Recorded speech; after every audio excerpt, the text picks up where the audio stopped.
Starting a little late, but better late than never. Welcome to episode 224 of the Working Fans Podcast, where today, myself, the man called Dave, and Mr. W Energy are going to do a live watch-along. AJ, tell them why you're pumped. I am so pumped up right now because I've got Calio Cream. If you want to have energy like we do here at the Working Fans Podcast, use the code FANSWORKING at w.gg. Get yourself 10% off your total purchase. Pick yourself up a shaker, some stickers, some swag, because you got to have the swag, baby. You got to have the swag. So FANSWORKING, 10% off, w.gg, and tell them AJ sent you.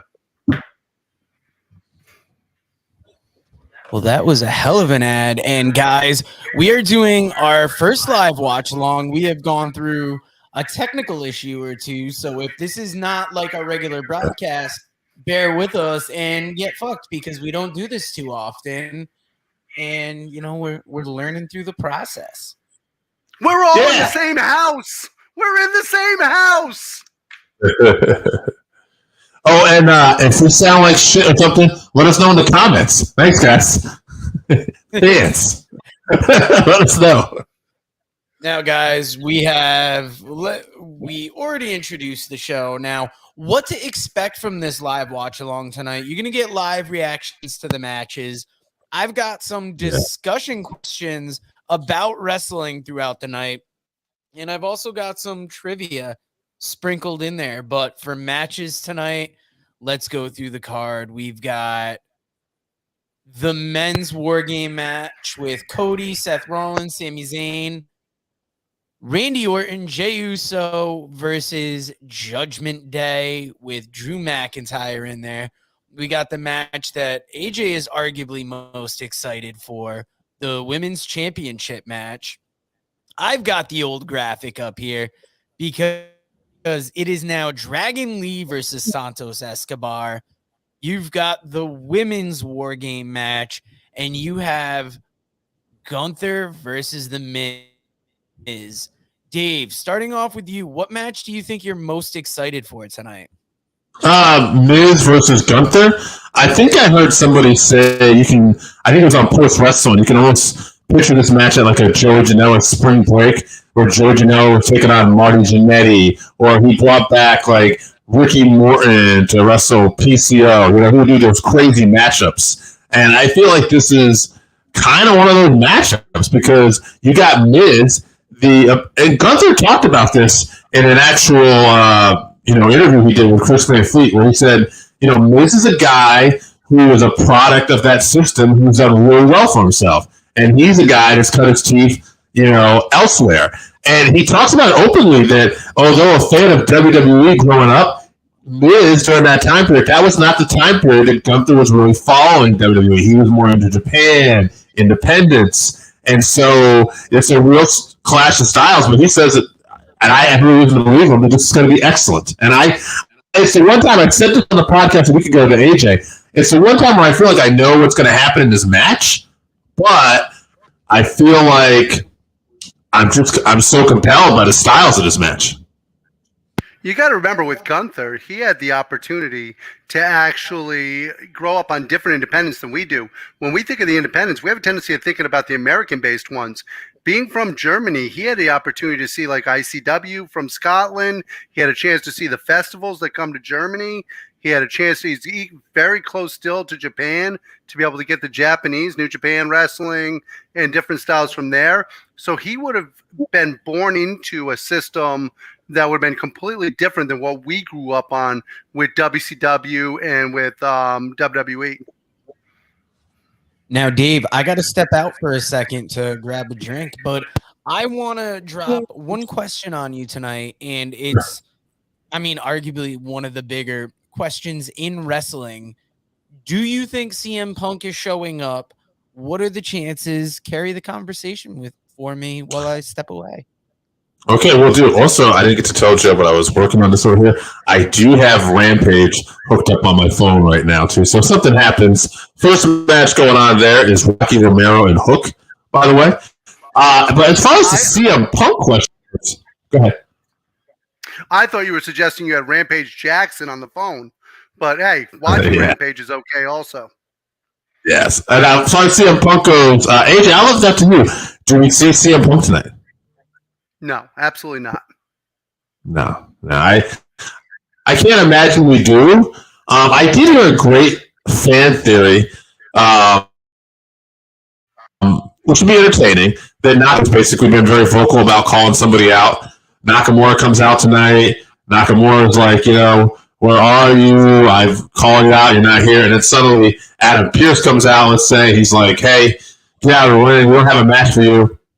And then suddenly Nick Aldis comes out and is like, yes, we do. We do have a match for him. And his opponent's here. And then, cult of personality plays. I'm not saying that's going to happen. I don't think it is either. But I do want to say, hey, that would be a fun event if we did. There are two scenarios that I can see it happening. I don't see it happening. Let's be clear about that. I don't. Yeah. However, there are two scenarios that I could see happening. One is the one you just talked about with Shinsuke. The other one is somebody else gets a phantom injury on the War Games team, and now they're going to be short a guy, and all of a sudden, here comes CM Punk. Yeah. Or here, I'll tell you another scenario, right? It's funny fantasy booking something we both know is going to happen, but whatever. Randy Orton comes out. Randy Orton even gets in there. RKO's Jey Uso. Because, hey, the Usos were the one to help take him out. He wants no part of this. He leaves. They're getting beat down. And then suddenly, boom, the buzzer goes for a fifth guy. Here comes CM Punk. I don't see that happening. But there's some fun scenarios. They left an opening for that due to the fact that obviously Jey Uso's the one who put Randy Orton out in storyline. So it's very possible that could happen. And so, Coach, question here. No, we're not going to bet it's Punk's. How we think it could play out, whether it's Answer Nakamura or if somebody gets injured tonight or Randy Orton never steps in there and he takes somebody out on his own team, and then maybe Punk would get involved. Those would be some fun scenarios. But if I had to bet on it, I'm betting that Punk doesn't show up tonight. I don't see it happening, but Corey Joseph, I'm going to turn it around on you. Put in the comments, in what scenario do you see CM Punk coming back? Or do you even want to? I would be all right with it. I think it makes compelling TV, and I'd like to see the guy get a shot in a different promotion to see how it would work out, If I see CM Punk return anywhere, to be honest with you, I would rather see him back in Impact Wrestling than anywhere else in the continental U.S. right now. You think he can make more of a difference there? I do. I think he can make a difference. I think it's more of his style, to be honest with you. I think that he would get along better there than he does in the major promotions. I think he's one of the people that is much better off being a big fish in a smaller pond. I will say this, though. I think it's a different landscape in WWE than when he left. Some of the things he was complaining about, the schedule and all that, isn't there anymore. You don't have to do that schedule, especially somebody like him. Vince is not where the company is day-to-day operations anymore. So I think that, I think it'd be interesting to see how Punk would do. And I don't blame necessarily AEW, but I also don't think that Punk was just a good fit in that overall atmosphere. Joe, we did put Corey Joseph in the comments, and we did take a look at that, and we're responding. So, Punk is coming back. By the way, we are doing the watch along, so I just want to mention they are doing the kickoff show right now. They have a good panel on there. Anytime you have Wade Barrett and Booker T on a panel, I enjoy it. Also, Hook just defeated Rocky Romero on Rampage for anybody wondering how that show's going on tonight. Joe, how about we throw the question to you, buddy? Is CM Punk coming back? I mean, I'd like to say in my heart, yes. I think we all want him to come back. We had such a great moment last year when he came back. Like, not even on the announced appearance, but on the hope of it. I don't see it happening tonight. I know I put the question out there, but I think just because it's in Chicago, people are getting their hopes up. I know Dave was telling me earlier if he does see a CM Punk comeback, he would prefer to see it in the UFC. Yeah. Yeah, that's what I definitely was hoping for. Good old Phil. MMA Phil, baby. Now, guys, we didn't do a show yesterday because our show this week is the live watch along. Is there any wrestling news that occurred this week that you guys want to talk about before, we get into the body of the WWE? Man, Wait a minute, we didn't do a show. Everything's I sat there so for half an hour talking to no one. My highlights of this week, though, really two people. I could put two people. Like one was last night. Santos Escobar is on fire right now with his promos. This guy last night, first off, last week too, he cuts that promo. Ray, I hope your surgery goes bad and they have to amputate your leg. This guy comes out and basically gets slapped in the face. Then he turns on his tag team partners, jumps them both. This week, he gets into it with Carlito. He tells Carlito, this is your fault. You're the outsider. You don't belong here, and you're the reason why Ray may never come back. And then I got to say, unlike most chicken shit heels, he goes at it with Carlito. Now he gets broken up. He ends up running around the crowd, into the crowd, comes back from behind, and it was like a cross between Lucha Libre and Ole Anderson with this jumping knee to his shoulder in the guardrail. But I absolutely loved it. I think right now he's the best kind of heel. He's the kind of heel that actually believes in what he's doing. I'm right, you're wrong. I'm going to come after you because I've been wronged. And I think it's the best kind of heel.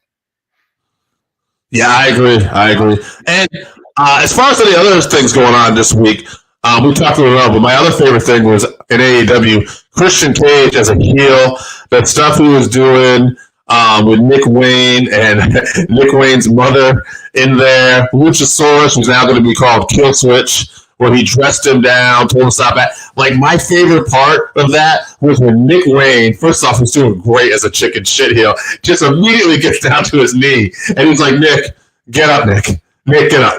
Nick, don't ever get down on a knee for another man. After he just made Luchasaurus do it, who's still on one knee, he tells Nick, don't ever get down a knee for another man. You're special. You're different. And I just thought, this is some great, great stuff. And then that classic line, which would have been great, you are a waitress. Do you think he's proud of the fact that his mother was a waitress? Maybe you got to go punch in for pennies and get out of here. Great stuff. How about the fact that he keeps telling him that he finally has a father he can be proud of? Oh my God! Yeah, that's incredible. And that you could have played your cards better, Shayna. Just all that stuff. It's so over the top, but let's talk about the good guy for a second. Edge comes out, makes the save. However, he then, with the mother crying in the corner, gives a concerto to her son 2 feet from her as she's bawling, watching her son. Yeah, so nobody came out looking like a good guy. Everybody in that ring is just abusing this poor lady. Yeah, she's not a wrestler either. Even Taz, who was a heel, was like, Nick, go to your mother. What are you doing? But I love this storyline. Here's another great storyline for you from the week. I love what they're doing with Damage Control. Yeah. I love the fact that the Japanese wrestlers clearly don't like Bayley. They're talking shit on her the whole time, and Dakota Kai keeps translating for them, and somehow it turns around to something positive. It's only a matter of time before they jump her. Now, AJ, you also watched the GCW show last night. What were some standouts? Because it was GCW at WrestleCade. WrestleCade, huge Thanksgiving tradition. Unlike Starrcade, and I mean, Survivor Series they're not on Thanksgiving anymore. It's like Thanksgiving week. But WrestleCade, I mean, we talked to George South a couple of years ago. It feels strange for him not to wrestle on a holiday. AJ, what were some of the standout matches from that show? Actually, George South was one of the standouts for me. He teamed up with Kerry Morton and Ricky Morton to face up against Effie, Ali Ketch, and is it Silent J? Is that the one who Violent J. Violent J? Sorry. And with Violent J. Now this was a fun match. It obviously wasn't the greatest wrestling match of all time, but it was very fun, very well done. Now a great match. Matt Cardona is as good as anyone in the game right now.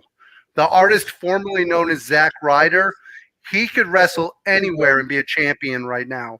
He put on another great match last night, and he just continues to hit it out of the park every single time. If you're going to check out a show, go back. You can check out GCW at WrestleCade. It's worth checking out. They had a comeback. Nick Gage came back at the end. I don't want to give spoilers away from it because it was a tremendous main event, but it's worth tuning in for.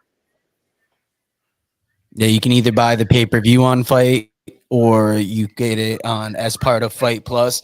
Another reason we're doing this watch along is you guys are celebrating an anniversary on your friendship. How many years has it been, fellas? AJ, do you remember? That's right. 30 years. 30 years in December. Which is weird because we're both only 30 years old. Well, I'm going to drop my first bit of trivia on you.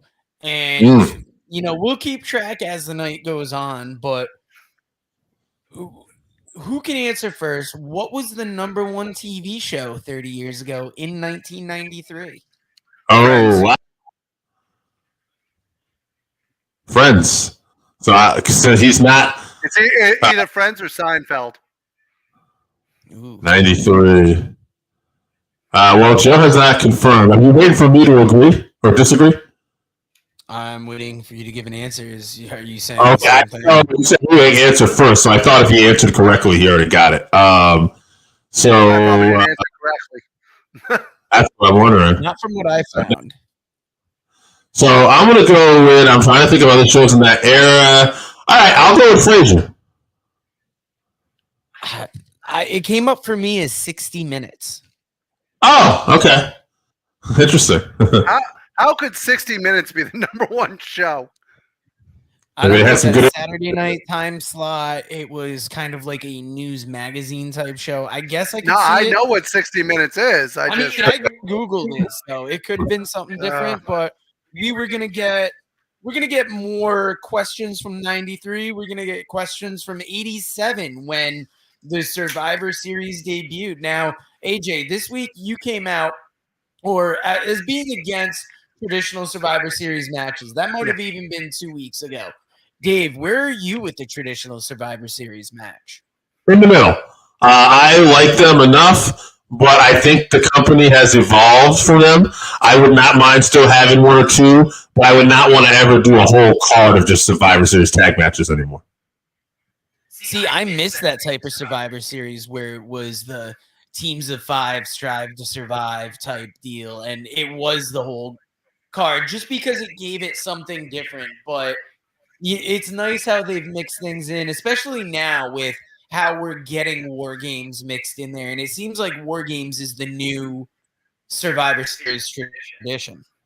I will say this, though. I watched the older Survivor Series last night. I watched 1990 and 91.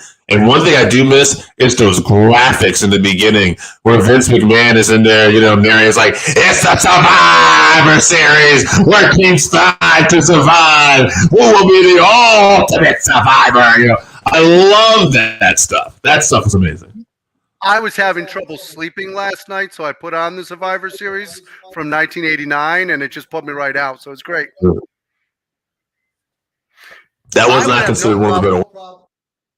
I would have no problem with the Survivor Series match as long as something is on the line. If you're going to do it, do elimination like we talked about a couple weeks ago. Do elimination style, and then have a fight at the end, maybe a gauntlet or a battle royal, where the winner gets a title shot at either Roman Reigns or at Seth Rollins. There you go. Otherwise, it just bores the living hell out of me. Yeah, now we are still in the pre-show now. Anybody watching, are you excited for Survivor Series? This is the first watch along we've done, so we don't know exactly how it's going to go. We're trying out something different. We've been around, it's 4 years this year, and I don't know why we've never done a watch along. I think as we found out tonight, there's a lot that goes into setting up for it. I mean, we probably could have done this from home because me and AJ are in the same room. Dave is in a different room, and we if you saw our picture earlier from Instagram, you saw us all together. But we're kind of making do with this. Now we've talked about what matches we're most excited about. Isn't it something that WWE kind of came around this year, where earlier in the year we might have thought AEW was going to be more interesting, and it seems like since Vince has gotten out of power, WWE just seems so much more interesting. Dave, why do you think that is? Storytelling. I want to say, as we say this, it's a little more back and forth. Like some weeks I really do enjoy AEW's creative, but it's more back and forth. There's a lot of weeks where I enjoy WWE more now. And there was a streak where WWE was just boom, boom, boom all the time better. I think the turnaround really came with Triple H and his ability to tell long-term stories. We talked about this in the recording we did tonight. We're going to mention it again, but Gunther keeps coming up. Gunther, the longest reigning Intercontinental Champion of all time now. The Usos, part of the Bloodline, were the longest reigning WWE Tag Team Champions this year before they dropped the belts. Roman Reigns is on a reign right now that is only behind what? Hogan, Pedro, and Bruno? I mean, this guy, all these storylines are long-term stories. And I think that's the big difference. I think that's what's making more compelling TV. Well, not only has he made it better TV for us, they've also made it a safer working environment at WWE for women. So that's allegedly a good thing, too. But that being said, I love the long-term storytelling. I love the fact that they are taking the time to let things simmer. You're going to have some people with a short attention span that are going to be bitching and complaining. Oh, why is Roman still the champion? Why is Gunther beating everybody? Because it tells a story, you schmucks. Enjoy it. This is the best wrestling we've gotten from the WWE in the last 20 years, for Christ's sakes. Now, we've got an interesting thing with Survivor Series where we have far less matches than Full Gear gave us. So, do you think the show's going to move along at a swifter pace, or will it feel just as long as an AEW pay-per-view? This should go quicker, I would think, just because you're going to have 2 long matches with the War Games, but the other matches are going to be average time, I would think. So I would expect this night the patience should go well. You never know, but it should go well, I would think. Right now, for those of you who are watching at home, they're telling the story right now about Zoe Starks going up against Rhea Ripley, and that's a match that's going to actually move very quickly. There's a lot of them like that on the card that are going to move very quickly. The whole card in general, to me, is going to have a faster pace, and that's going to allow them, for when they do the War Games matches, to actually build into those and to let those take their time. I'm really looking forward to talking about quick pace, and the addition of Santos and Dragon Lee, I think, is also going to be a really fun, fast-paced match. And so, I don't know. Again, I think this card's going to go really nice, real smooth. I'm curious about the timing of that match, though. Do they not think Carlito is ready yet to wrestle at the WWE pace with Escobar? Do you think they pulled him for a reason? I don't know. But I will say this. It did Carlito no favors, but they've been building up Dragon Lee and they've been building up Escobar, and basically Carlito was just kind of like there to add more heat on Escobar, which I don't mind because I really like what they're doing with Santos, and he's the guy they should be pushing, honestly. But Yeah, where do we go with Carlito for here? I am interested. This guy's gotten in shape. He's got a reputation. He's well known. I'd hate to see him be back just to be, full fodder for Escobar here. Yeah, me too. That's they should have kept them separate. AJ, as we're watching this video with Rhea Ripley and Zoe Stark, why is Zoe Stark somebody to watch? Why does she stand out for you? Because for me, she doesn't really do much for me, and I'm excited for Rhea Ripley, but I'm not necessarily excited for that match. Zoe Starks is one of the best pure athletes I've seen in a long time. She can literally do just about anything in the ring. Not only can she technically wrestle, but she actually can high fly. She can do different things, and she sells well for other people. So she makes a good match, and she is somebody who I think for the next years coming up is going to be a phenomenal athlete and somebody to be reckoned with. She reminds me a lot, to be honest with you, of the type of wrestler that you get. There's a few of them now. Valkyrie is like that. You've got Jesus, why am I going silly now? Rhea Ripley is like that. People that can work multifaceted styles and be able to actually compete at different paces at different times. Yeah, no doubt. I think Zoe in ring wise, she's as good as anybody. But I don't know if they have done a good enough job building up her character with the audience yet. It's been tough because she's been with Trish Stratus, she's been with Shayna Baszler, and both of them were good mic people. Shayna Baszler's another one to watch out for. It's only a matter of time before I think the Queen of Spades is a world champion. Yeah, I think Shayna could have just easily fit in here, and can be looked as a badass. The way Shayna wrestles, and there's a connection there with the audience, that I feel like Shayna might have fit this role a little bit better at this point. I feel like Zoe Stark can be here, but I feel like she's just. Why does this guy look like Tony Schiavone here, Greg Miller? What's going on here, guys? You seeing this guy here? I was about to say he looks like Schiavone Jr. here a little bit. Yeah. It's actually Greg Miller Schiavone. Okay. I don't know, but he's obviously loves Chicago. Yeah. You can tell how cold it is out there with his breath coming off there. And we have a big show tonight. We wanted to get here early during the pre-show to kind of talk about this. And we know that people are going to join and leave throughout the night. So if you like what you see, please click like, share, subscribe, do everything you can. Help us get it out there. This is an experiment with us tonight, and we're hoping to do more of these because we're such wrestling fans. And for me personally, the Survivor Series, one of the big 4 WWE pay-per-views, and I'm always excited for it when it comes around. I like at least having that one Survivor Series match. Now it's been replaced with War Games, so that satisfies that. We're making moves in 2023. Hopefully we can do more of these in 2024. We'll have to see what time allows. All I'm hoping for is we got to at least see one gobbledygooker today. If you don't get a gobbledygooker at the Survivor Series, what have you done?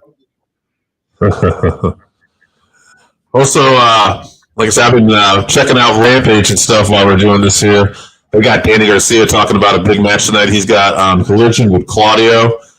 So that Continental Classic. So just throwing a little more AEW stuff out here too, guys. I mean, what do you think about the Continental Classic and it being for all 3 belts, the New Japan Strong, Openweight title, the Ring of Honor Heavyweight Championship, and then this Continental title? I just think it's a little weird, the timing of it, to be honest with you. We already have multiple tournaments going on in NXT, and now AEW is bringing out this tournament. It's just, to me, the timing is just a little off on it. I would have liked to have seen it more in the beginning of the year. Yeah, I mean, you're taking the ROH World Championship out of Final Battle, so that's odd. You've got these 2 titles that have been on Eddie for a while, and now all of a sudden, for some reason, they're just being given up to this tournament. That seems odd, but it's interesting to see almost a G1 round robin style tournament try and make it over here. By the way, speaking of Eddie, he put something out about a month ago where he wasn't going to be doing independent bookings anymore because he wanted to give everything he could to defending these titles.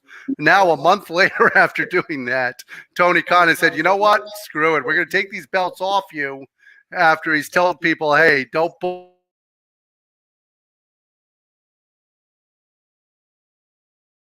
me. There's a bit of a screw job on Eddie Kingston there.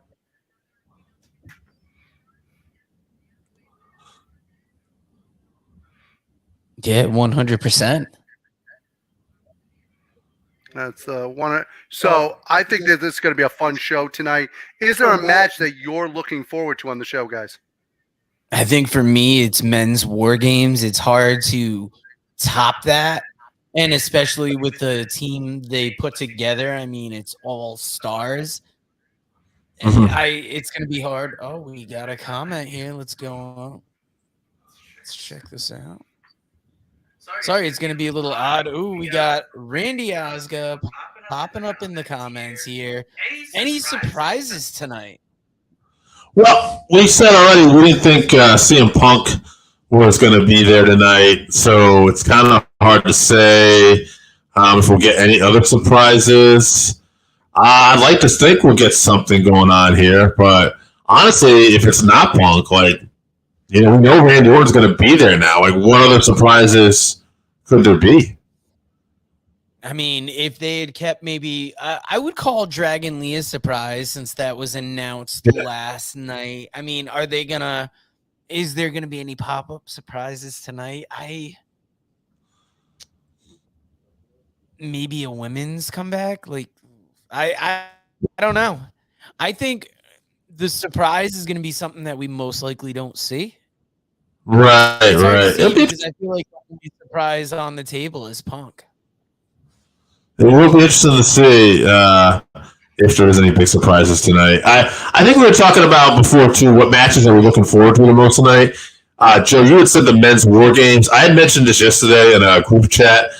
I think it's kind of cool. It's the wrestling nerd in me, but I think it's kind of cool that this is Randy Orton's first war games, a guy who was in a faction Evolution with Ric Flair and Triple H, which was designed to be Four Horsemen-like. And then his partner is going to be Cody Rhodes, the son of Dusty Rhodes, who's going to be in his first War Games. So, I mean, I think that's kind of cool because I think, if you're going to make a War Games match and you're going to have, any promotion, right? You can take anybody's talent. Wouldn't Cody Rhodes and Randy Orton be two of the guys you would want in that match? I think it's great. I love the historical tie-in to it. Also, how much does Cody Rhodes with his bleach blonde hair and makeup look like Surfer Sting? He loved Surfer Sting growing up. Yeah, absolutely. But I think it's going to be a hell of a match. I do think there might be one surprise, and I don't know how surprising it's going to be. I think they're going to turn on Bayley. I think that it's only a matter of time before she screws up tonight, and she's going to get kicked down of the group. I did hear a great theory today. I think it was on Wrestle Republic on Instagram. They had a theory that basically Dakota Kai is out there, and she says, you know what? I'm the fifth member of this team. It takes her knee brace off and in War Games, and then they're actually up a woman for some reason, and then they all so Sasha Banks would join the other team, but then at the end of it, they jump Bayley, and Sasha says, nah, and then she ends up going to Bayley's aid. Yeah, first of all, there's one hole in there. Dakota Kai really has an injured knee. So I don't think even if she's healthy enough to wrestle, I don't think it's a good idea for her to take the knee brace off. Secondly, I don't see Sasha Banks coming back to the WWE. Well, I mean, that's why it would be a surprise, though, right? That'd be a hell of a surprise. Yeah. Now, Randy, we got to ask, what match are you most excited for tonight? And anybody else watching, put the match you're most excited for in the comments, please. Yeah. Now, Well, as we're sitting here during the pre-show, we're watching the video for Gunther and The Miz. Now, has anybody else heard? I heard for the first time ever, Miz actually talked in an interview this week about retirement, about whether or not how close he is to retirement, how close he is to making that decision. Remember, he's been doing this for a long time. well, Sting is going to retire. What do you mean? Did I miss something? What? No, the Miz, not the Sting. Oh, Sting, the Miz. sorry, I still on surface Sting here. I don't know about the Miz retiring or not. I mean, why not? The guy's had a long career. You know, he's excelled. Well, Like, what else is there for him to do? I mean, he's got a Hall of Fame career. He is one of the few. I think there's only 2 complete Grand Slam 2-time winners all the way around, and Miz is one of them. Yeah, I can't. I don't know why. Like, what else does this accomplish? And I don't see them really at this point in his career necessarily getting pushed over guys like Gunther and whatnot. I think Miz. I think Post Wrestling talked about this too. Like they were joking around about this being like I said earlier, a Janela spring break type match. Like Miz would almost be like Cardona on the independent scene. Like he could kill it if he wanted to. Like he could go and do what Cardona's doing. Yeah, he could do that, but I see him more in the producer role. I see the WWE holding on to him, using him as an ambassador, and having him stay on as a producer. Because who understands how to do the WWE product more than the Miz? Yeah. Although I do think that product is evolving and changing. So, we'll see what happens. But he's definitely still a great ambassador. He's going to see how it's changing tonight. Yeah. Somebody was saying that I think again might have been Post Wrestling where they talked about like here's a guy who could probably really benefit and is probably going to gain a lot of respect with this match from Gunther with just the chops he's probably going to receive in his chest. Gunther is a modern day, and I know we're not supposed to say this, he's a modern day Benoit. There's nothing during the course of a match that you don't believe. He could. I mean, I said this before. He could fit in any era. Like, I mean, could you see a guy like Gunther in his style wrestling Bruno Sammartino on an old tape that you got? You know what I mean? Like, yeah, absolutely. He would fit. First of all, his build is actually similar to Walter Kowalski, to Killer Kowalski. He's got a similar build, and he was a great opponent for Bruno. So I could absolutely see him fitting into that time period. He would have struggled a little bit with Hogan because Hogan would have been pissed the first time he chopped him. You're probably right. But he could have definitely had great matches. I mean, Hogan almost ended The Undertaker's career because of that brutal tombstone on the chair. I saw a funny side note, just because we're talking Survivor Series tonight. I actually heard the first Survivor Series, too, where he gave a tombstone to Coco. They were a little off, and they're near the ropes, and he gave Coco a good one, too. And Coco Beware actually got in Undertaker's face afterwards and said, you need to watch what you're doing. And Undertaker, being a gentleman, like, I'm sorry, won't happen again. Coco kept getting in his face, and then finally, Undertaker said, look, I've apologized several times. I mean, the only way we can solve this is you want to go back out and settle this? And Coco said, no, just watch what you're doing. I just laugh at that because he was like, nah, we good. Well, the difference is he did screw up on the Coco Beware one. On the Hogan one, he's nowhere near the damn chair. Hogan's full of shit. Yeah. And it's funny because we've seen that video where Coco goes off on that jobber in Memphis. So we know that given the right conditions, he's not afraid to throw hands, but obviously not against The Undertaker. Now, we're getting close to the end of this pre-show here. Well, the whole reason he got fired from the WWE in the first place is because he threw a fit overseas. He ended up getting in that big brawl overseas, and he got himself fired from the WWE. Yeah. Well, he had a temper, but again, maybe not against Mark Cow. Hey, who doesn't like to get on Birdman? Now, guys, what match do you think is kicking off the show tonight? I bet it's Women's War Games. Oh, you son of a bitch. I was saying the same thing. I think that's why they're doing the pre-show from outside, so you can't see that the War Games cage is down. If it's not Women's War Games, and to say they're main eventing with War Games, then I would not be surprised if Sasha Banks or somebody did come back. Because why would you close with that? Good point. I'm going to say the Women's Championship match kicks off the show.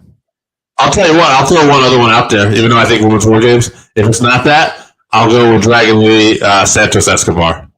Oh, there's no way they're starting off with that. How about Gunther and Miz? They could start off with that, too. I don't think they're going to start off with Zoe and Ripley, though. I don't either. I think that's one you save for a main event position. Later tonight, we got the looks like the Survivor Series War Games press conference tonight, so there'll be a scrum after all of this.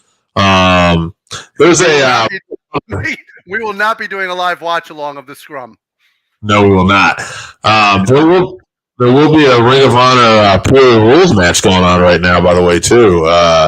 Looks like Ryo Yuta and Shibata. So, guys, also make sure you catch. We did a taped watch along of main event this week. It was fantastic. yeah,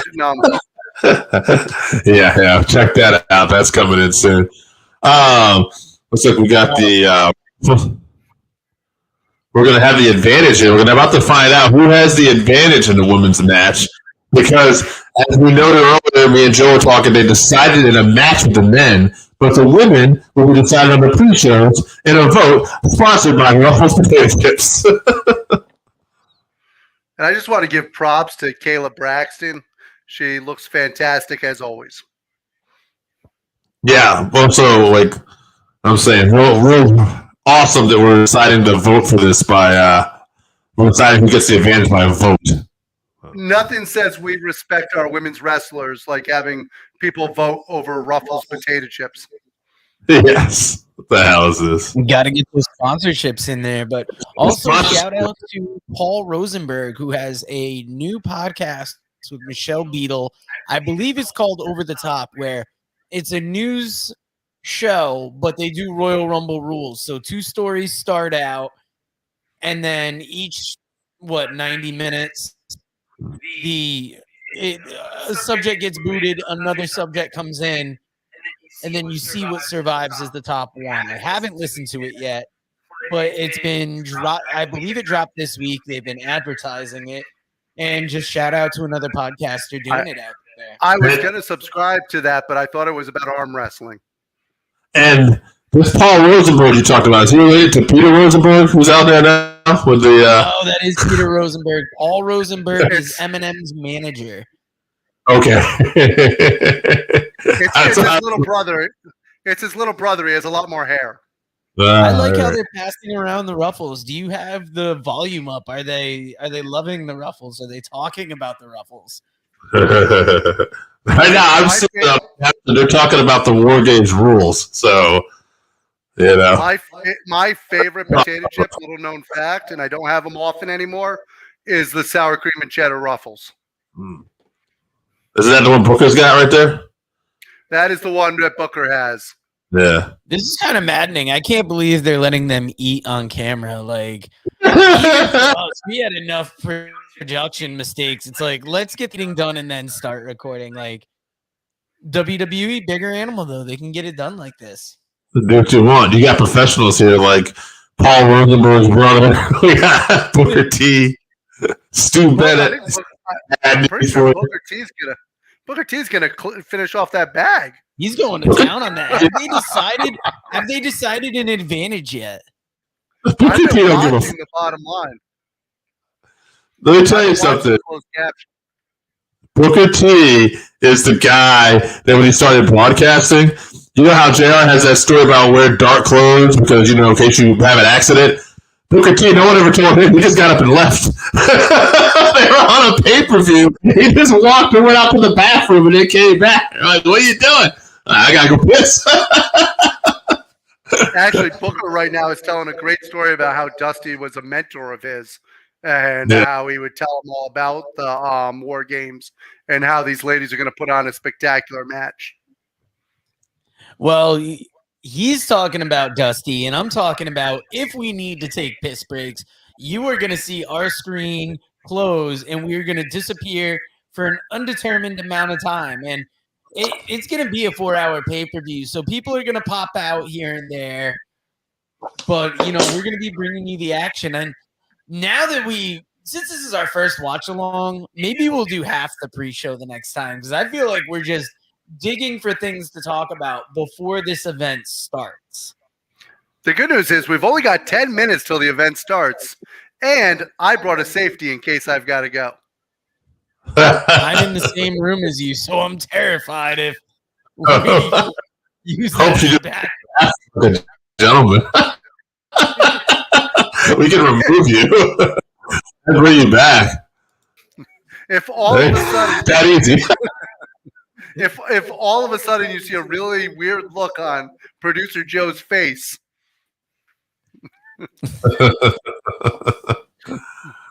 Well, all right, we're getting closer to the event, and I've got plenty of trivia questions. So we're going to start with another one. And we're going to go with, what year did The Rock debut at Survivor Series? 96. Okay, you both got that. AJ was... Except for I said 1996. His could have been 1896. I'm pretty sure he said it. I'll give it to you, AJ, since you got in just ahead of it. You get in ahead of it? What the hell's going on here? God damn. This is the kind of... I said 96. He goes, 96. All right, AJ. Well, it comes in at different times because it was AJ first, and then yours was at a delay. So we'll change off as we go. And anybody watching, this is going to be your premiere second screen experience. Thank you for joining us. I assume Randy's out there. Whoever else, show yourself. Let us know your picks. Yourself? You cowards! Show yourself to us. We don't know who you are. I want to clarify something. Randy Osgood, do not show yourself. do not show yourself. Oh, we didn't say expose yourself. We just said show yourself. I showed myself to one of my friends the other day. I was telling Joe about this. AJ, I have a challenge where we're doing like a little weight challenge. Like just take it, like, picture each other's like weight and find weight. And I was down to 183. I did some fasting. I weighed in the nude, but I took a picture of the scale. I did not even look at that picture. Oh, no. The motherfucker. And my buddy sent me back a comment, and I read it. He goes, "That's a hell of a reflection." And I'm like, squatted, thankfully, shadowing, and my fat gut at 183 pounds. It was no problem, because I'm doughy for 183, but nonetheless, it was still a very awkward looking picture. And that was on Thanksgiving morning. Happy Thanksgiving. This is why we have the technical problems that we do. Like, Dave can't tell if his audio is off. He can't tell if he's taking a picture with his reflection in the back. It's always fun over. That's bringing the people in. The worst part is Dave put a caption, gobble, gobble, gobble. Show your stuff, man, asshole. Hey, I don't know who's going to lead off, getting back to Survivor Series. I don't know who's going to lead off this women's match. I never saw what they picked. So if anybody knows or want to tell us, go ahead. Otherwise, I guess we'll be surprised.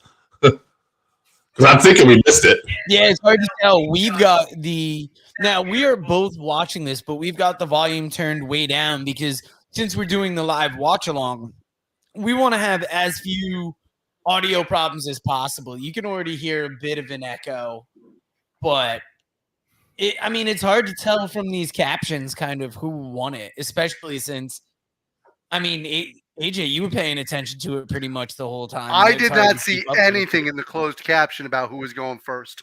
It seemed like they were just talking about rules and the such. And a lot about Booker T being thirsty and how good the Ruffles chips were. I would like to point this out right now. If you're doing the watch along with us right now, they're doing what led up to who they picked. And I don't like how they did the, hey, he's a Viper. Oh, he's an apex predator, and never actually brought him to the ring. To me, they kind of dropped the ball a little bit on announcing Randy Orton. How do you guys feel about that? Yeah. Why announce if you're not going to bring him out for the big pop? You know, he could have been a surprise entrant, or you bring him out Monday. Yeah, if you're not going to actually bring him to Raw or SmackDown, just bring him out on the live show and go, oh no, we got somebody.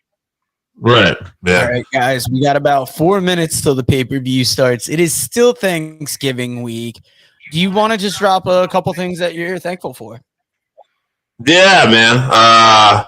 First and foremost, family, health. I guess. Hopefully, I'm healthy. Who knows? I don't get checked enough. And friends, and this podcast, man. Getting to do this, even if this ends up bombing and we have so many technical difficulties. It's always a fun experience to get to do this shit. So.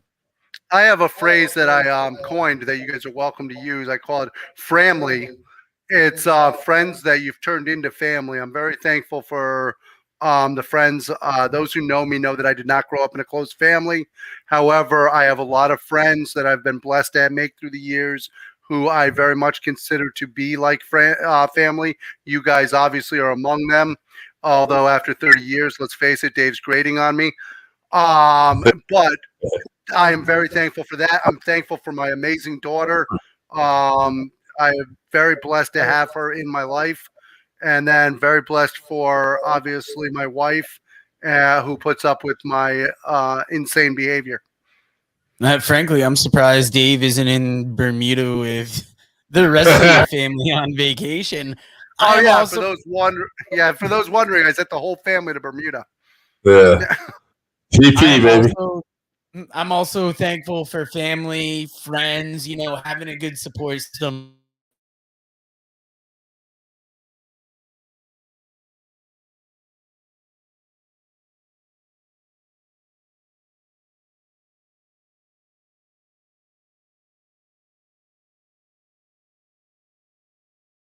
On Facebook that I'm glad we had the podcast to still keep going along.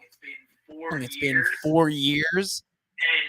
And we still do it. We got to the Griswold Great get together this year. Having this podcast afford us opportunities outside of the podcast is great. And it looks like we are going from the pre-show to the main show. We got a little bit of a loading circle out here, so we're hoping that it clicks over soon. But no connection, Dave. We might have to have you pop out here for a second. I got you guys. I had the same issue here, but I had the remote. So, all right. Oh, that's always helpful. Well, Dave's gonna come out and help us with the TV. I will carry the conversation a little bit longer because we wanted to take time out, because even though AJ is not a holiday person, it is Thanksgiving. It is that time of year where we try and give thanks for things, be aware of what we have. And as you saw on Thanksgiving, we released our Hip Hop for the Homeless interview with Hip Hop for the Homeless creator Joey Batts. That starts up next weekend. It's going to be in New London. We have some crates. We are going to be auctioning off some boxes with pro wrestling crate stuff. You can even get a signed poster from us in there. It's going to be included with the autograph. There's shirts. There's other things. If you want a chance to get those, go to any Hip Hop for the Homeless show and grab tickets at the venue. Not enough can be said about Hip Hop for the Homeless. The way that they give back, they say we're at a point in this country where everywhere across the country, from San Francisco to New York to here in different parts of Connecticut. There's a tremendous to help our homeless. People always want to just try to be a little bit judgmental, but you never know what happened. You don't know. A lot of these percentage is veterans. A lot of the percentage are people that have horrible tragedies that have. It does not take much for us to be in the same shoes that they are. So count your blessings. Go check out Hip Hop for the Homeless and give back. Yes, it's important to know each date has it's different artists for each date, and each date, the city that the concert takes place in that's who it benefits. In fact, when they do the show at Strangebrew Pub, part of it's going to be going to benefiting the Norwich food banks, and part of it's going to be going towards the Jewett City food bank. So especially, if you're in this area, please try and stop at the Strangebrew show and, contribute, because the biggest, it's good to get out and get a show and be entertained. We got the warning screen up, but it's even bigger to be able to help out your town. And like Joey said in the interview, there's big towns that have huge homeless populations, and then even towns like Jewett City and Plainfield, where we might not have as many people homeless, but there are people struggling, and they just try and help out wherever they can. Now, AJ is getting back in as the title screen pops up. Everybody watching the show, please be sure to let us know your picks for the winners in the comments. I might be slightly ahead of you. Right now, I'm looking at a picture of Cody Rhodes. Where are you at? It says Chicago, so we are a couple seconds behind you. A couple seconds behind. I don't know if you want to come out here and maybe, I don't know, do whatever it would take to catch us up. Yeah, let's see what we can do here. Is there only one remote? Yes, there is. Oh. So right now, we've got the intro screen for War Games playing. From what I saw right before it went out last time, it does look like the women's match is going to be first. They could be. They were cutting in a lot of women's bits they had Cody Rhodes in there. Well, and we are actually restarting our title screen, so we don't know what is going on right now. I think we are probably anticipating the ladies match coming up first. Obviously, I made a pick for something different, but I was trying to go, in a unique pick. But when you have two War Games matches, one is going to tend to start off the show, one is going to tend to close the show.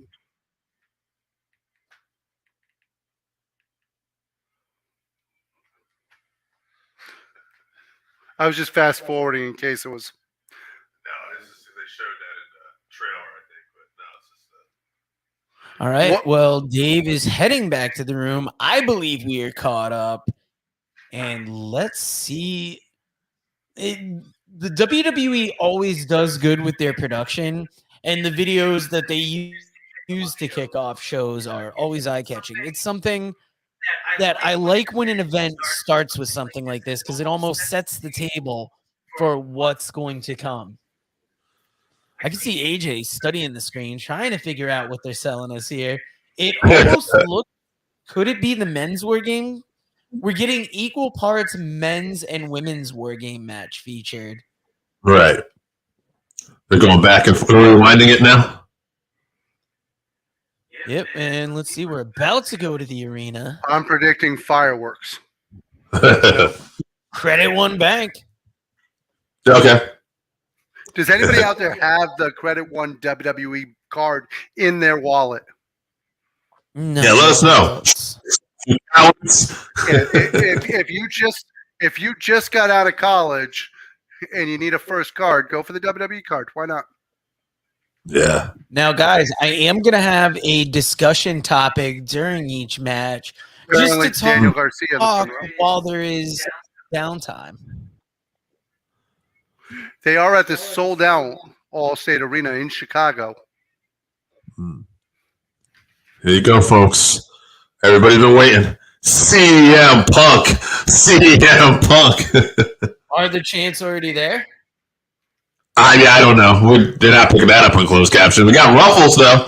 If you didn't get enough of Ruffles in the pre-show, Michael Cole, Corey Graves, product placement, you got to love it. All right. Well, I'm going to ask Dave first. How many times has the Survivor Series been held in Chicago? Oh, that's an interesting question. In Chicago? Jesus Christ. I don't know the answer to that. I'm just going to take a guess and go with 4. War Games cage is coming down now, so we are definitely starting with the War Games. AJ, I'm going to go with 6 times. Dave was closer. It has been held 3 times in Chicago, in the Chicago area, because I believe it counts as Ridgefield. I was going with 6 times because it's such a war zone in Chicago. I assume they would constantly have war games there. Now, I didn't get a full count, but I think it might be the TD Garden has the most. Now, we're going through the War Games rules here. You don't really need them if you've been watching wrestling long enough. Each team starts with 1 in there. Every, 90 seconds that they're going to get somebody in. Every 3 minutes, alternating members will enter. And the match itself can't be won until everybody's in the cage. Back in WCW days, that was known as the match beyond. Right. They never told us the match beyond what, though. I mean, the funny thing is, for the most part, the best ones in the world are always 5-on-5. Tonight we have the women's ones are 4-on-4. And I prefer this edition. Now, WCW did have that one weird one in the end of WCW that finally had Rowdy Piper, and it had 3 different teams. It was Wolfpack, Black and White, and Rowdy Piper had a team, I think. Well, it's official. We're starting with the women's War Games match. Yeah, we won't know who's upper hand until we get to the after the first 5 minutes here, too. Is Bianca Belair the best pure athlete in the women's division? Yeah, I mean, she might be the best pure athlete in women's pro wrestling, period, just for her strength and her agility. From an athletic standpoint. Charlotte Flair, I think. I think Charlotte contends. I think Charlotte contends when it comes to the athleticism. I think she struggles a little bit with the strength compared to Bianca. Yeah, no doubt. Bianca's that total package. This isn't a good somebody like Shotzi to break out here too if they decide to go in that direction. They've done a great job with Shotzi. They tugged on the emotional strings yesterday with on SmackDown with Charlotte and Shotzi about the shaved head, her coming to Charlotte, and Charlotte telling her she looked beautiful. I thought she shined in that. If you go back to the beginning of SmackDown, I thought she got a little too kooky, and I didn't really enjoy the beginning when she was going crazy. I thought it was too silly. But when she talked about with Charlotte and how you were there for me and what it meant to her, that felt real. And, she's good when she's real. That was a situation that could have felt like an after-school special, and they did a good job of making it feel real. Yeah, no doubt. Yeah. Now, the discussion topic I got for you guys during match 1, Survivor Series or Starrcade, they were both Thanksgiving traditions for their respective companies. I think they each hold a special place in fans of that company's mind. Which did you prefer and why? Well, wait a minute. The original story. Wait a minute. Let's go to the original. Yeah, let's go into the original story of Survivor Series to begin with. The whole reason the Survivor Series started was to actually screw over the NWA and Starrcade to begin with. And so I'm a little bitter here, but Starrcade's the greatest thing of all time. Healthy competition, gentlemen.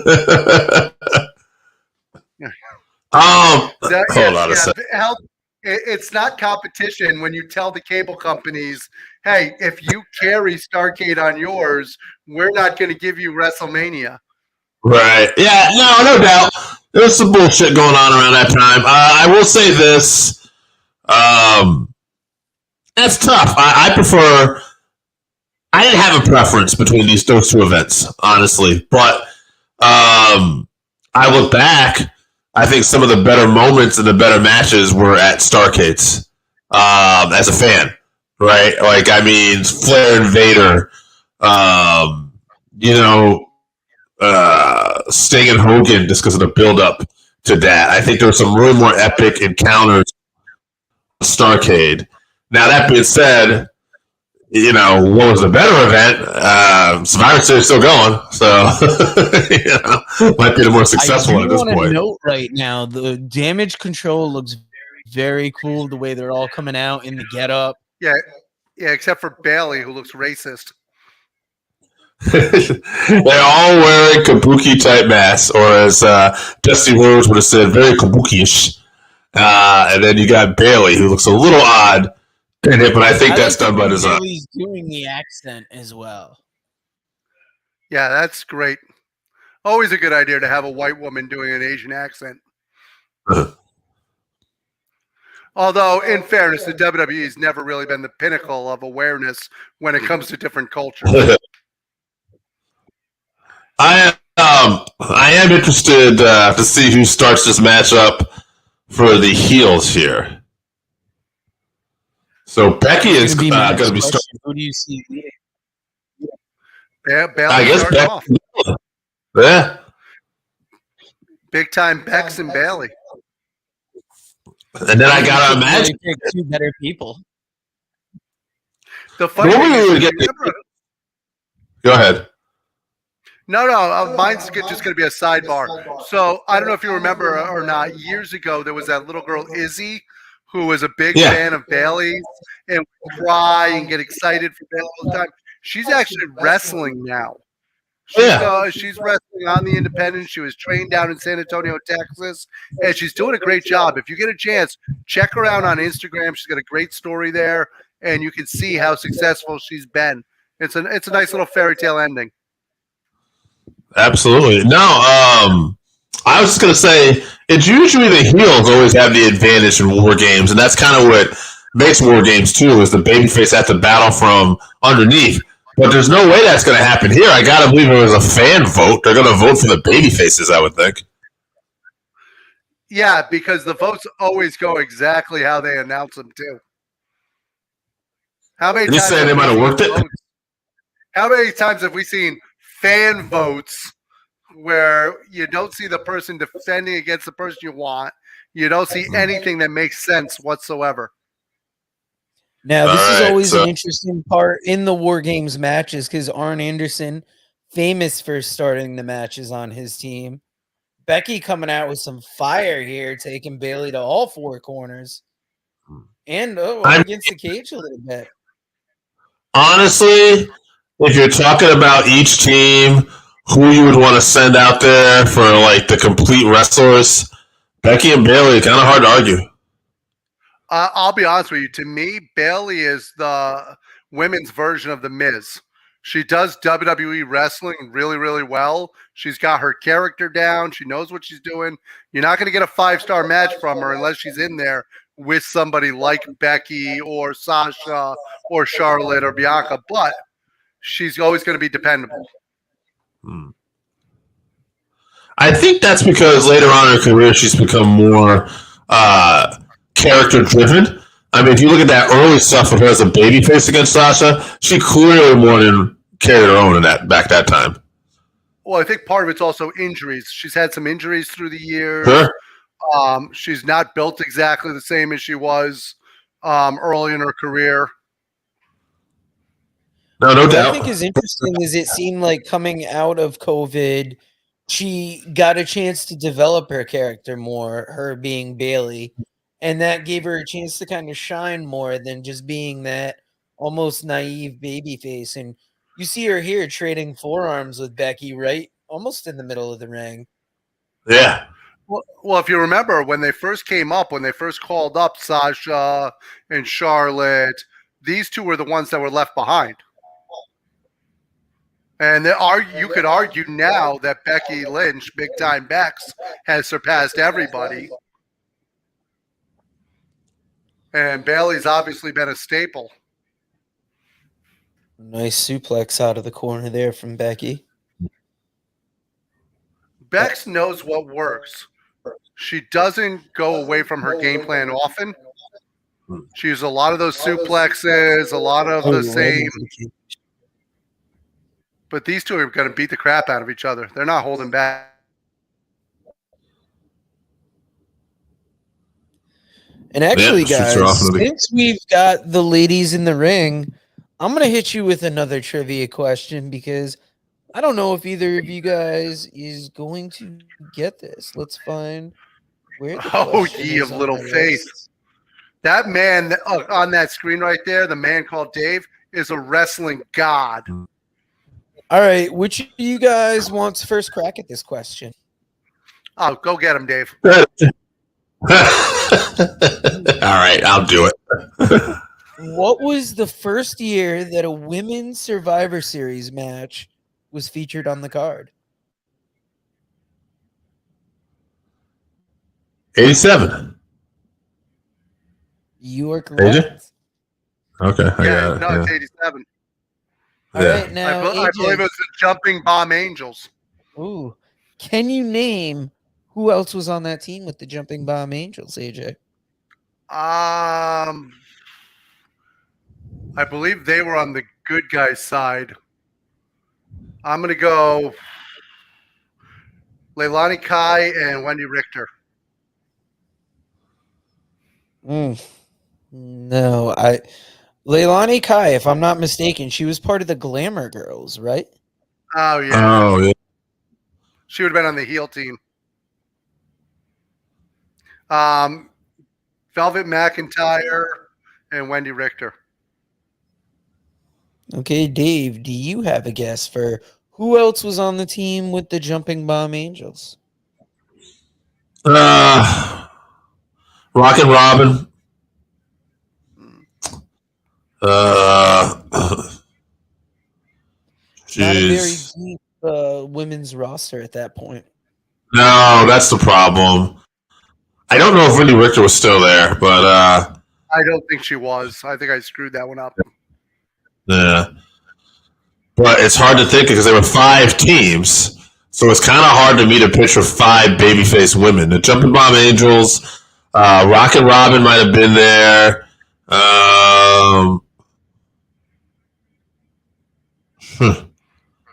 I feel like something Misty Blue. Velvet McIntyre was yeah. Yeah, other than that, I'll go Velvet McIntyre, even if it might have been the other member of Leilani Kai and the Glamour Girls team. But go ahead. Well, I will give you the teams. It was Fabulous Moolah, Rockin' Robin, Velvet McIntyre, and the Jumping Bomb Angels. I got 3. Sherry, the Glamour Girls, Donna Christinello, and Dawn Marie. Wow. Not Dawn from ECW fame, I would imagine. No. And what state is Dawn Marie from? The state of I don't know. Philadelphia, Pennsylvania. Dawn from 1987? Yep. Oh. Connecticut. That's what I was going to guess. But it is Connecticut. Yeah. I'd like to point out I did get 3 of the 5. That's not bad.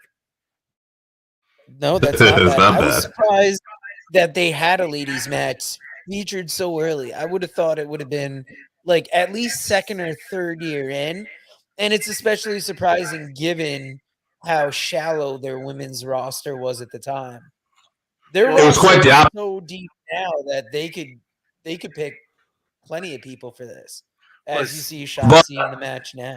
They got away from women's wrestling. In the beginning, around 87, they were still doing that. And then it was probably 89 or 88 where they cut it out. By the way, thanks to the fans' votes, the baby faces do have the advantage. Yeah, Shotzi looking great here, by the way. Some creative offense, jumping off of chairs. Like, so far, this could be the showcase that we've been looking for her. As she looks like she's going to probably do a dive here. Oh, she Ooh! almost looked like she caught it on that center partition there. Yeah. I saw Shotzi before she came to the WWE. She wrestled a lot in Shimmer beforehand. She's always been a fantastic athlete and great, and it's nice to see her getting a push. Kendo stick has worked its way in, and a chair. Bailey stuck behind the kendo stick and the chair between them. This is not a good space for her to be. Oh! Ooh, caught that upside the head. Oh my God. Not good at all. Oh, My are we going to God. see a top of the cage spot here? This is looking dangerous here if you're watching this live with us. I will tell you, one of the things I don't like about the WWE is that they don't have the ceiling on the War Games. That's one thing, like, I'm not crazy about the change, but I will take it because it does allow for spots like we've seen Adam Cole do in the past, Ricochet. I just missed the Sid Vicious power bomb on Brian Pillman. By the way, a little fun fact too tonight. I was just going back to look at this. Real Yuta is now the Ring of Honor Pure Champion. Oh, wow. Yeah, he beat Shibata. Yeah, well, you're gonna hear all kinds of things. Tune in. I still remember him from Laverne and Shirley, Shamil Shibata. Something Incorporated. Yeah, devastation. Over 60 crowd out there. somewhere out there, the Happy Days crowd and Laverne and Shirley crowd is going nuts. Dave's about to talk Peppa Pig for #1 boy nightmare out there. He's Oh, here we go. #1. Oh, that guy. I was going to try and guess what one it was, but I felt like it'd be racist if I said that's Kairi Sane and it's Io Sky. That's Io Sky. Am I the only one who loves Io Sky? I think she does a great job. Yeah, she's great. I think JR said there's a certain corner of the internet that loves that. There's also a certain part of the internet that really loves Shotzi, but we're not going to go into that. That Beal with the she's taking the chain and using it to move people. Oh yeah. Looks like Becky's had enough of this. A little off topic, but we were talking about big news this week. We didn't mention the fact that Ridge Holland left Butch high and dry. Yeah, on SmackDown, just walked away. Yeah, Sheamus is going to walk on Hulk Hogan. Yeah, that's. I was a little heartbroken over that. Maybe we'll get Pete back. Check out SmackDown this week. I was wondering what happened. As it is, it's later in the year, so we're trying to get prepared for December. I spent yesterday spending a lot of time cutting up videos. You're going to see next week our show is going to be the best of the 2023 interviews. The week following is going to be the 531 best of 2023, followed by the worst of 2023. Then we'll see how our 2023 predictions went. And I was almost wondering if Io was going to do a Sasuke spot with the garbage can over there, because I feel like she's put it over her head and jumped off the top before. I think we might still see that spot. Okay, we're about a minute and a half for the next member of Team Bianca to come in. Who do you think's coming, Bianca or Charlotte? I'm going to say it's got to be Charlotte, because I feel like Bianca is going to be the last one in. I'm going the opposite. I'm going to go Bianca. The reason why Becky and Charlotte haven't been getting along, maybe Charlotte comes in last and just doesn't come. Not a bad pick. I haven't been following WWE or AEW as close the last couple weeks, because 2 weeks ago I was on vacation. Last week was a holiday week. Both me and Dave put it down, and we made it to Thanksgiving this week. We all enjoyed Thanksgiving. Thankfully, AJ's not in a business that's not as holiday driven, or the holidays don't fuck him as much as they do us, but we definitely suffer. In fairness, I did spend about 12 years of my life bartending in casinos, where I worked every single holiday and took care of everybody who's not invited to anything. Oh yeah, that's the dream, is to get out of the service and retail industry. But Shotzi on the top rope, it is looking like a precarious position for her. But we've got the next person coming in, and Bianca making her way to the ring. I like that Bianca brought 2 braids this time. Twice the people. That might be what she's got planned. Hey, here it comes. I'd make a 2 Chainz reference, but I don't know how many rap fans we got in the comment section. Well, right Christmas now. is coming, and all I want for Christmas is a big booty hoe. There you go. Thank God his wife's in the Caribbean, so she doesn't have to hear that. Thank God I'm here to pick up on my end on the hip hop references, though. Right now, his wife is getting courted by some guy named Tyler, looking good. Hey, Anyway. you want to pray? Anyway, I hope she's enjoying herself. Bianca Belair right here. We talked about the power and stuff before. Talk about that power. Looking like she's going to get her up for a power bomb and then just putting her over the top face first into that garbage can. Dude, she did the old alley-oop move that the Big Show used to do. Let's fighting the chair off with the hair. Oh! Apparently, hair trumps chair. I gotta say, this ladies' War Games match, it's not like I had low expectations, but I feel like this thing is far over delivering what I anticipated so far. I like the fact that with the camouflage that Bianca's wearing, she could hide at the Barbie movie.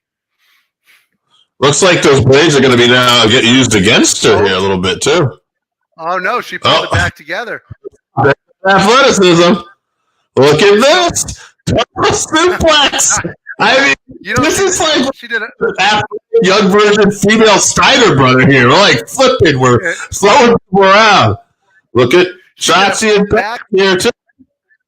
She did a backflip off the top rope, pulled them in with her braids, and then double suplexed them. Meanwhile, Becky and Shotzi flying off the ring here. Yeah, I think Joe's right. This match is definitely delivering right now. Great opener for the ladies.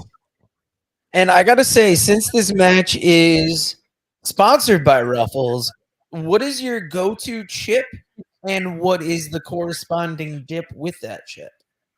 Wavy Lays and French onion dip. I'm boring. I'm not really a dip guy. But for me, chips, I like a good Dorito, plain. Now wait a minute. Let me be. I like a good Dorito with no queso.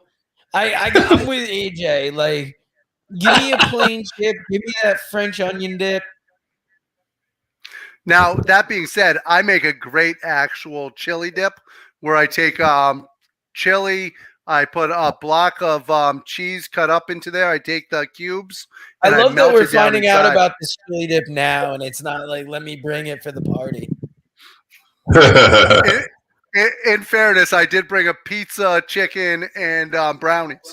He did. It was amazing, but I can't tell you how much I would have liked to load up on some chili dip and maybe shit by the ladies' championship match. God willing. I tell you, Kairi Sane killing it right now. Kind of a baby face, but nonetheless, she's very exciting, and I love Kairi Sane as a heel. Ooh, I like that forearm into the cage with Bianca because Bianca has nowhere to go but head first, back of the head first in that cage. I think that's a nice touch.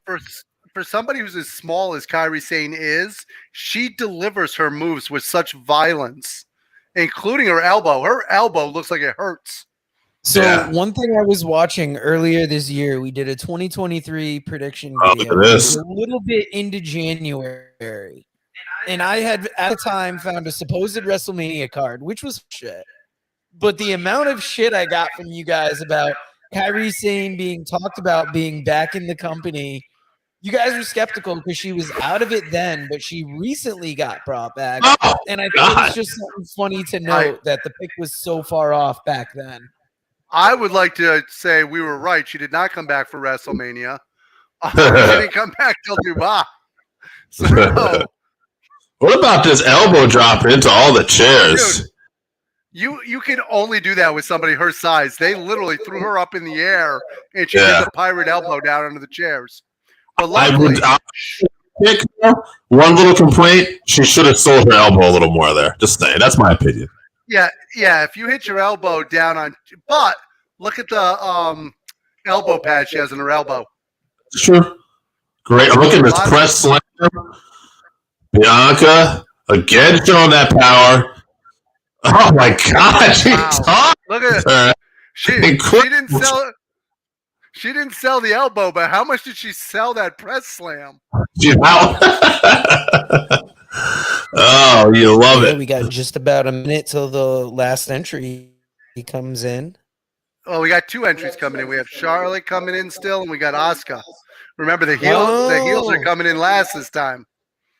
See, I'm getting so caught up in the conversation, I'm losing track of the people in the match. Yeah, luckily, no matter what happens with Charlotte, we'll have Asuka to save the day. Yeah, and the heels are in control right now. Well, they've got to be. Charlotte's about to come in. Although if she decides not to, if she gets down there, sees the chairs and stuff, and just turns around and walks away. Got that chair right on the neck there. Yeah. I don't actually like babyface Charlotte, so I like heel Charlotte. Yeah, well, it looks like she is gonna be sick of babyface for a little while here. She's coming in. She's fighting for her team. Well, it's kind of like her dad. I always preferred heel Ric Flair. Look at this fallaway slam into Bayley. Drops Io Sky into Bayley. Ducks Kyrie Stane's chair. Getting the chops. The funny thing is that wasn't Kyrie selling. Her foot, if you saw her bottom foot, was on the chair, and the chair started sliding on her. I didn't notice she was falling back on her awkwardly. Yeah. This tossed around tonight. She is. Oh my goodness. She would have been better off if she hit the cage. Yeah. And if you notice that, you can see why Bianca seems to have that strength advantage over Charlotte. It's not by a ton, but Bianca effortlessly throws them up over the top. Oh! Once again, she didn't quite make the cage. Jesus. Well, that was Io. No, that's what I'm saying is once again, Charlotte didn't quite make the cage with the person she was throwing. Yeah. Charlotte's also thinned out. She's much leaner muscle. Mm-hmm. Well, but the heels are on top. It's got the chain. So the weird thing is the heels are on top. Asuka's the one who's coming in. Right. Oh, here you go. I would also like to thank Charlotte for bringing back the 1990s hair. That's fantastic. I'm kind of curious about Io here, making sure she's okay, because she's kind of still been down since that cage bump there. She was crawling around. Whoa! Becky and Charlotte face to face in the center of the ring. And I can't tell if Io's selling on the other side of the ring. It almost looked like she was having trouble standing up. Wait, I don't know if she's having a real issue. Oh, okay, here's Io. All right, she was biding her time then. That's good to know. I'm glad she's okay. Yeah, it's tough because in a match like this, something can happen where there's so many extra things in there that could add that little extra bit of injury. Oh, absolutely. You could be like J.J. Dillon and get freaking Doomsday and break your collarbone and your freaking shoulder. What about Brian Pillman? When Sid decided to do a power bomb, we had the roof on the top of the cage, and Pillman's head hit the cage and then landed on his head and neck. What about 10 minutes ago when we talked about that? Oh, geez. For a minute, I was worried she was about to do a Poison Rana off the top rope, but I think she's going to get a moonsault. She's got the chain still, too. Oh, look at this. Shades of Jerry Lawler. Why is she lowering it down to? Oh, I don't know. Oh, she's gonna do the freaking garbage can spot off the top. Oh, Holy okay. Christ! I mean, this is wild when you see the great Sasuke do it. I mean, this is off the top of the cage. I feel like this is even more than we've seen from Sasuke. I'd feel more comfortable if they had like 2 eyes cut in it. I feel like that's just racist at this time. Just seeing like 2 little eyes poking out of it. I'm not about to do the accent because I'd like to stay monetized. Yes. I don't know why we needed that chain, I think, but this is crazy. Well, she needed the chain to get the garbage can. Okay. Oh, no. Talk about a moment that's genuinely terrifying. Oh, my God. I'm terrified. Yeah. No! Oh, my God. Okay. At least it was more of a forward. I thought she was going to just flip backwards out of it. I was like, Jesus Christ.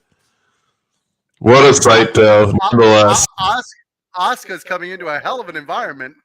5 seconds. Last entrant getting in there.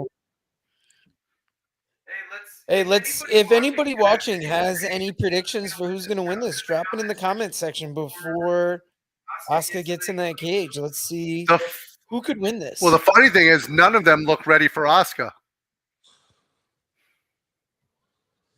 And are these just colored kendo sticks, or is there something around them? She's gonna light them on. She's gonna light them on fire. I don't know about that. Oh yeah, then why do they have the fire extinguisher?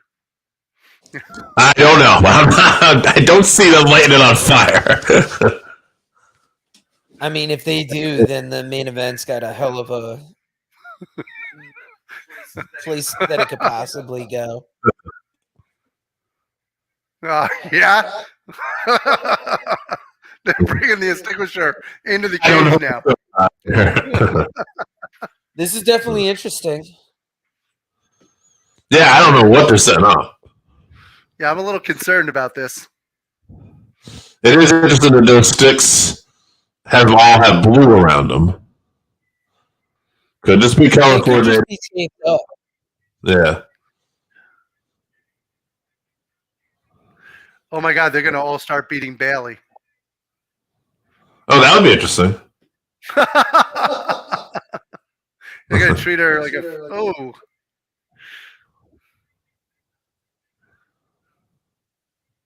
Oh, so they have the advantage. They're beating the crap out of the baby faces with the kendo sticks right now. I think it was in the prediction that I put up on YouTube and all our social medias earlier today that Bailey would cost the team and somehow Damage Control would turn on her. Yeah, I made that prediction earlier on this show too.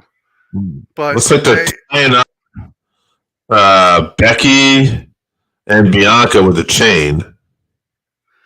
Well, yeah, I haven't seen this since the Keystone Cops. This is fantastic. Oh, is this going to be like a V-trigger? Oh, drop kick to the middle. That is original. I don't think I've ever seen 2 people tied up by a chain and then drop kicked. And we still got Shotzi and Charlotte somewhere around here.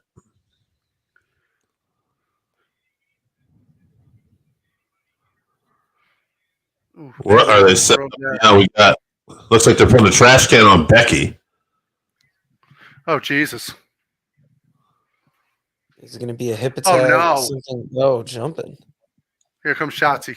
Oh wait, here comes Shotzi. Yep. Here comes Mist. The mist. Oh, I like that the mist actually matched her hair, purple. Are we going to get a flying hip attack here? Drop kick. Oh wow! How are the heels not going to win this at this point? Like, you took out Shotzi. Becky kicked out. Yeah. Yeah, it's almost like the heels are in such clear domination that what's going to cost them, what's going to be the slip up that's going to make them drop it. Do you think it's a little odd that in 2023 it's still okay to spit in people's faces? I just watched Hangman drink blood. So Hey, it's one thing to drink blood. That's just a healthy diet. that's somebody else's. Oh, my bad. Hmm. Oh, I get it. They're going to light the table on fire. I don't know if anything's getting lit on fire. Still not buying it. I'm interested to see where this is going to go. They've literally just beaten the hell out of the baby faces. Yeah, who's getting grabbed here? Looks like Charlotte. Charlotte's in the corner. Right. Becky's getting beat down. Bianca's getting beat down. Who's going through the table? Right. The table's near the ring still. They're setting Charlotte on the top rope, though. Oh, wait a minute. Bianca's hulking up. Becky's firing up, too. Charlotte's getting double teamed. Oh, it looks like the tide might be turning here. Double. Oh, I was thinking some kind of double doomsday device. That's what I was thinking actually, too, is a double doomsday. But they freed up Charlotte in the corner here. Oh, she's going up top. She's going to do the moonsault off the top. This is the athleticism that we talked about with Charlotte, though. She's absolutely incredible. Man, this is scary. Is this needed at this moment, though? The other thing to remember is how tall she is. Yeah. Ooh. Now, is that a spot they should have used? Because will we see Cody do it later in the event? I don't know. Maybe Cody. I kind of like to see the way she landed on Io Sky's head there again. Can you watch this? See, it's going slow. Oh. Yeah. Yeah. It's Io grabbing her head. Yeah, Io took a bit of a knee. Yeah, she took the brunt of that. Oh, remember, Charlotte also earlier screwed up powerbombing her on the cage. Oh, they've all got Bailey. Now they've all got Io.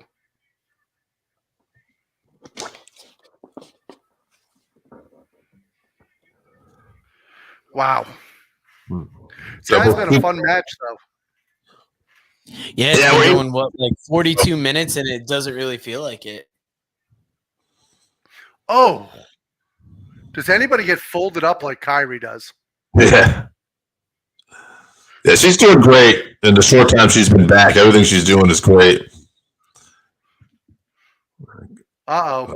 Look at Becky. She's looking fired up. Her and Charlotte. Oh, there.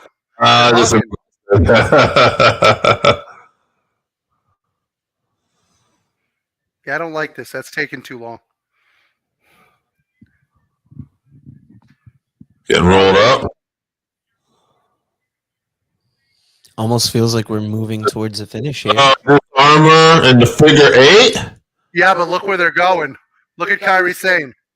Yeah. Kyrie Sane's going to drop the pirate elbow, and I bet you somebody's going to get. I want to say thank you to everybody watching us right now. If you like what you're watching, like, subscribe, share, hit that notification bell. You can know when we do another live watch along, when we do another live show. And if you want to have the energy that we have here on the Working Fans Podcast, check out Dubby. It's actually, we'll give you all the energy that we have with none of the jitters. Go and use the code FANSWORKING at dubby.gg. You'll get 10% off your total purchase, and you'll have energy like we do all night long. Oh, Shotzi back. She's getting covered. Oh, Bailey with the save. My God. A lot of close falls here. Everybody's down. I'm going to be honest with you. Other than Bailey costing him the match, I don't see how else this is going to finish. We're all kind of going to the ring with the table now, though. They do have the fire extinguisher also in Bianca's hands. I see it. Looks like she's trying to figure out how to get the pin out. Yeah, that will probably just more likely be used as, typical fire Blinding. extinguisher spot in WWE rather than putting out fire. Oh, here we go. Sliced bread number 3. Oh, I see. Oh yeah, puts out the mix. Ooh, big chair to the back, That was taking her a down. big chair shot. Oh, Shotzi. Holds her up. That was a heck of a backhand spin. That backhand strike was freaking fantastic. Just got the crap kicked out. Here comes Charlotte looking for the spear. Lining her. Oh, catches Bailey. Here you go. Shotzi's looking to land on Bailey. Is that Bailey costing the match for her team? Well, she's taking the bullet for her team, but if they're heels, right, they're going to blame her for doing the pinfall loss still, right? And she is currently taking everybody's finisher, so I would imagine. Good sign.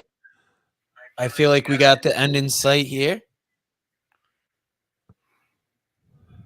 Here we go. She's begging for forgiveness. Please, Bianca. You and me, we go way back. Way back. All right, they're setting Bailey up on the table. Oh, they're going to do a power bomb through the table. Oh, yeah. Wow. Oh, no. Manhandle slam. Oh, that did not look pretty. Ooh, ooh.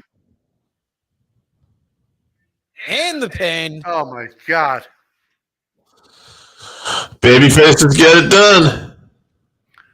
God damn. Right. That was a hell of a match, though. That was a great opening. Team Bianca won. Bailey gets the loss for her team. Does she get booted tonight? Does she get booted tomorrow? But we talked about a match being able to be long and still be quick and well-paced. I felt like this match was still well-paced. Yeah, I think you got to remember you have those time intervals in there too, kind of like the Royal Rumble, and I think that's what helps. Oh, absolutely. Also, a great moment with Charlotte and Becky making up. I don't like that Bailey's grabbing her ankle. That's not really a way to sell the manhandle slam. That thing wasn't pretty though. She came off awkwardly, and it won't. Not will it be decided tomorrow? Will it be decided Monday? We could see something post match here. I mean, I feel like the heels had such a definitive advantage through so much of that match. Look at how wild this was. By the way, guys, if you get hungry, this match was brought to you by Ruffles, which, by the way, has ridges. They did give the heels a lot of offense in this match, so I was very happy with that because you don't want to make your heels look completely weak, especially with damage control. Yeah, no doubt. This was just a wild match. I mean, a lot of crazy spots. What do you think the next match up on the card is going to be? I don't know, but there's a good chance it'll be flaming hot. I think it's going to be them. I think we'll get more women. I think we're getting Zoe versus Ripley. I don't think so. I don't think you're going to have women's. I think you're going to have something to take it down a little bit. I think that the next one might actually be Santos and Dragon Lee. Wow.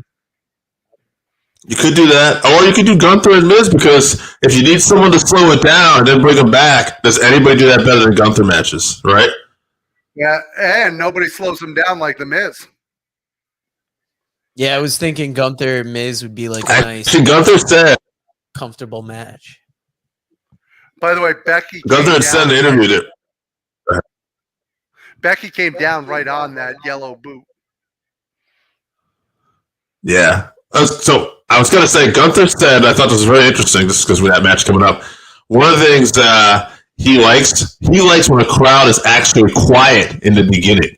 He likes when he knows they're watching, and then he works the match, and then he gets them all, they're all work up, and they're chanting, and that's how he likes to, project his matches. Speaking of personalities, both of these teams I actually enjoy. Chelsea Green is hilarious. I even love Chelsea Green's ring announcement when she comes Pretty out. deadly.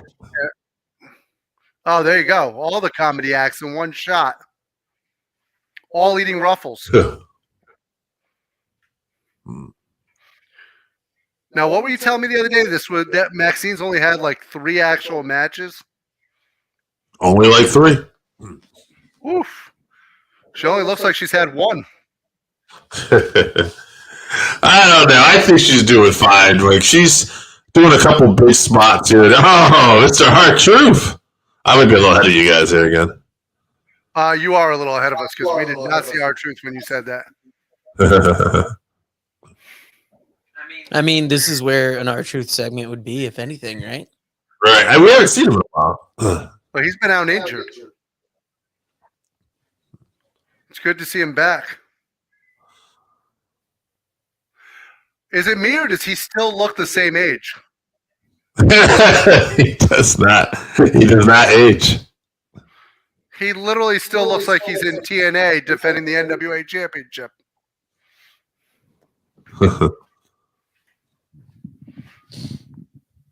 And there However, we go. Tozawa looks 10 years older from last week.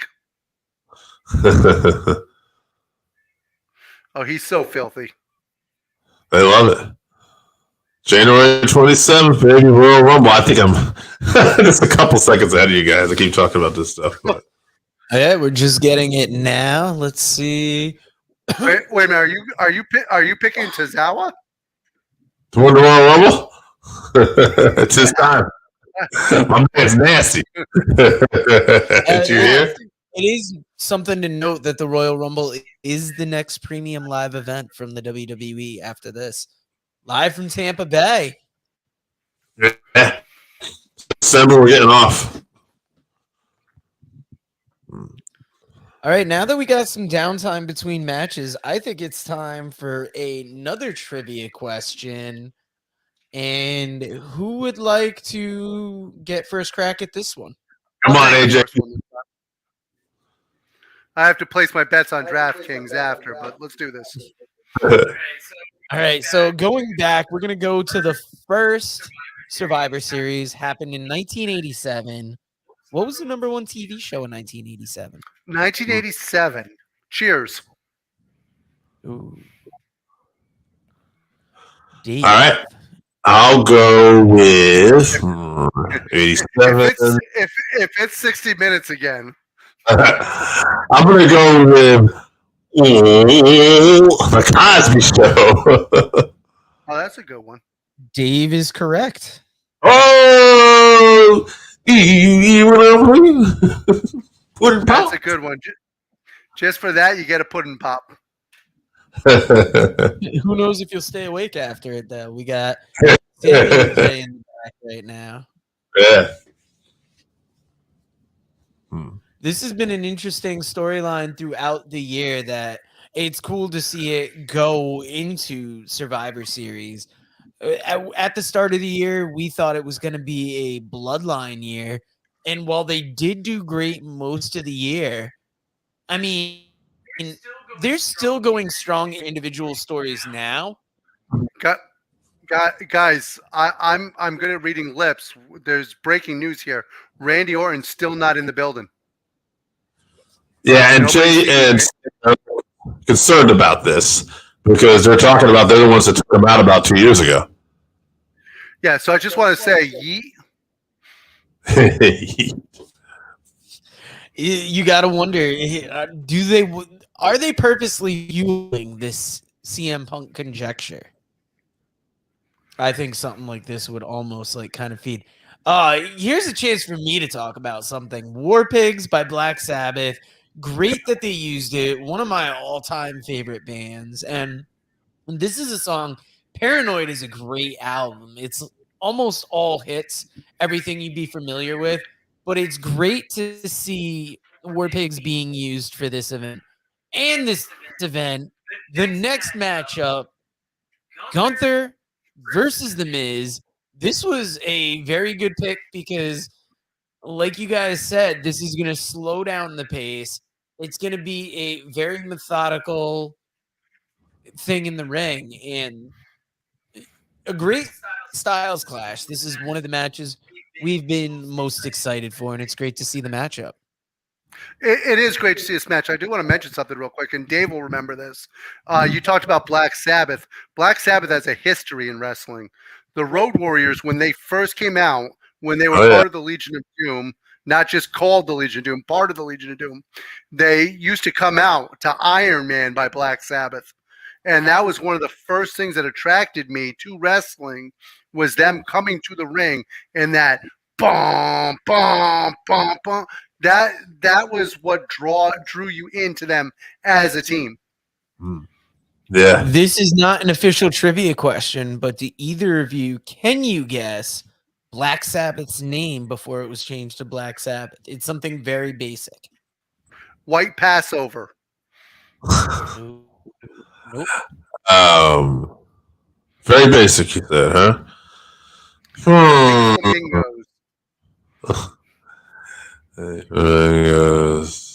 I don't know. Plain white tees. They were known as Earth before, and they were almost, you can hear it in a lot of their music. They were a jazzy type blues band before kind of switching to the more heavy metal sound that they were known for. Tony Iommi famously lost his fingertips, and that's what caused him to down tune his guitar, get kind of like, I forget what it's called, prosthetic fingertips or something on, and that led to their signature sound. So now this is not a Black Sabbath night. This is a Survivor Series night. And I got to tell you, this video, since I haven't kept up as much with this feud leading in, this has me quite excited for this, even though I feel like we know the winner like going into this. Well, anything can happen when The Miz is in a match. He does have those giant balls. I mean, I never really thought this guy had been WWE champion twice.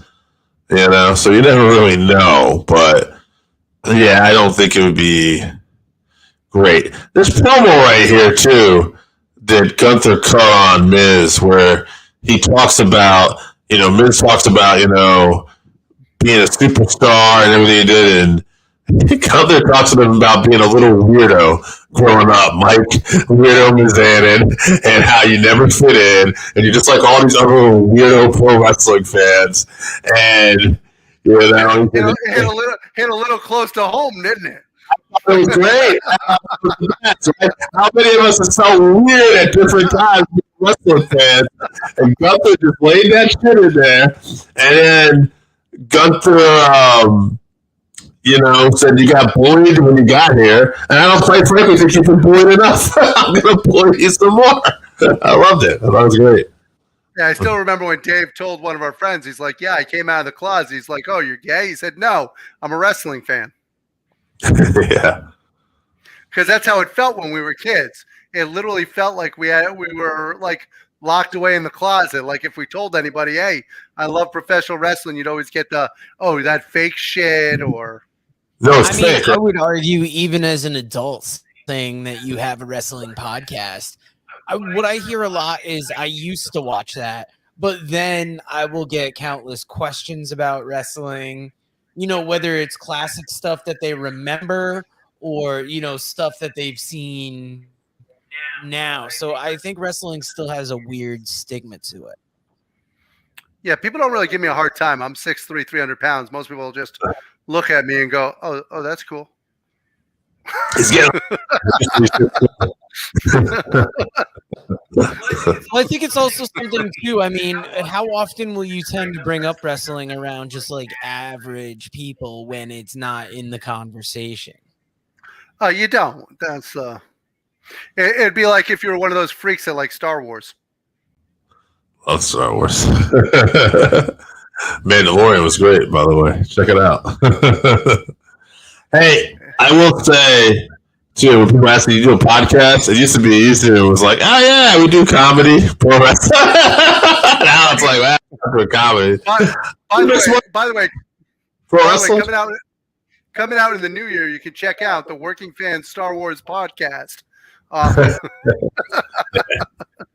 mean, I've actually do have a podcast debuting January 1st, Magazine Mania. What kind of magazines? Wrestling magazines. The first magazine that I covered was Sports Review Wrestling, the 1982 annual. Bob Backlund talking about his 5 greatest opponents on there. You've got the 10 most insane men in wrestling. You got the Masked Superstar versus Mr. Wrestling 2, a faceless feud. Be sure to check that out. That's coming out January 1st. Here in Connecticut, Bob Backlund lives here. You should try to get him on that show. We'll try reaching out. We've talk to him about that magazine. We have wanted to up our interviews because, like, next week we're going to be releasing our best interviews of 2023 and best interviews. It's mostly all of them. We had Trayvon Jordan 3 times. We've got Wrecking Ball Legursky, Brian Solomon. It's the second time we interviewed him, but it's the only interview that's going to show up on this best of. We interviewed New Heights wrestling star Kelly Clark. Maybe we'll even work in some MMA interviews. We had Mateo Gonzalez. We had some Cage My IQ interviews. And we've had a couple Working Fans Presents. One was with Naomi from the Colton, Connecticut podcast. And just this week, we released a talk with Joey Batts, the founder of Hip Hop for the Homeless, talking about year 10, which is set to kick off this year. And what's going to kick off right now is the Intercontinental title match. I'm excited for this, guys. I'm interested to see how hard-hitting this match is. Miz looks serious. Yeah, it's interesting here. You can definitely see the size differential between Gunther and Miz with the height and everything. Oh, Gunther's a large man. Yeah. It's interesting to see the transformation Gunther has made in his body since getting to WWE. Yeah. It is noticeable. And it's like a guy like that. I always thought he'd be remotely doughy just because he's that big, and I always figured he'd have that size. But he really leaned down and looks like a force right now. Well, it's funny you should mention that. I actually saw an interview with Gunther earlier this week. And in the interview, they asked him about the weight loss and the transformation. If the WWE came to him and said, hey, you've got to change your build, change your size. And he actually did it on his own. What happened was they came to him and told him, hey, you're going to be going up to the main roster soon. And he made the decision on his own to actually lose the weight because he didn't want to be it's viewed by billions of people around the planet and be in the shape that he was currently in. Mm-hmm. So this is actually his decision. He looks crazy. For sure. I love those interviews you're talking about where he opens up and you get kind of a peek behind the curtain with him. He's a fascinating guy. You wonder if it's almost the culture of WWE, just that he felt like he had to do that. The same way that some women will get their breast worked on or will get their face worked on. Judging by him, he seems really happy that he did it. Well, the funny thing is he also lost the weight at the same time that he was getting married, because he ended up getting married to Ginny, who is one of the great wrestlers on NXT UK and is now retired. But they ended up getting married, and he lost weight at around that same time. So I thought he was going to blame her. Oh, wow. She had that fashion gimmick, right? In the NXT UK? Yes. Yep. She's actually a very talented wrestler. Miz is working over the leg here, by the way. Well, that's what he's got to do.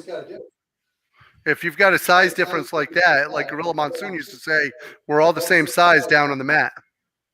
Looks like he's going figure 4 on the ring post here. Oh, wow. That's something, Dave, you and I have talked about when calling New Heights Wrestling, and you get the size difference between like a Chris Spider and an opponent where Spider is decidedly smaller, and if he's in the match with like a gutter, somebody who's taller, like Bodie O'Hara, somebody that there's that size difference, you try and cut out the legs, it neutralizes that height difference. Nothing worse than when you find your spider in your gutter. Check out. Probably the best hope that Miz has to contend. Big Boot, though, catches him off the top rope. Yeah, fans, if you haven't checked out New Heights Wrestling, though, these two guys up here, they do the call for it. It's fantastic. Make sure you check it out. Give them some support. You'll love it. Yeah, coming up early in December, we got the 16th anniversary show main event. You're going to have Suicidal Soldier versus AJ Strokes in a ladder match for the New Heights Wrestling Championship. You got Kelly Clark going up against Cali Man. They are announcing matches every day. Pay attention to New Heights Wrestling on Facebook and YouTube. Use that hashtag NHW Pro. But I mean, the real focus right now is Miz in that corner really smarting, and Gunther has the clear advantage, starting to feel himself. You can see the look of joy on his face, really in that powerful position. I'll be honest with you. Somebody like Gunther is the reason why I'm retired. Look at Miz firing back with the chops and everything right now. Oh, speaking of chops. Yeah, I don't know if he wants to open that can of worms. Ooh. I don't know if this is the guy you want to do chop for chop with. Big slam. Miz on the ground. Gunther in control. When Gunther chops you, it sounds like he's hitting you with a frying pan.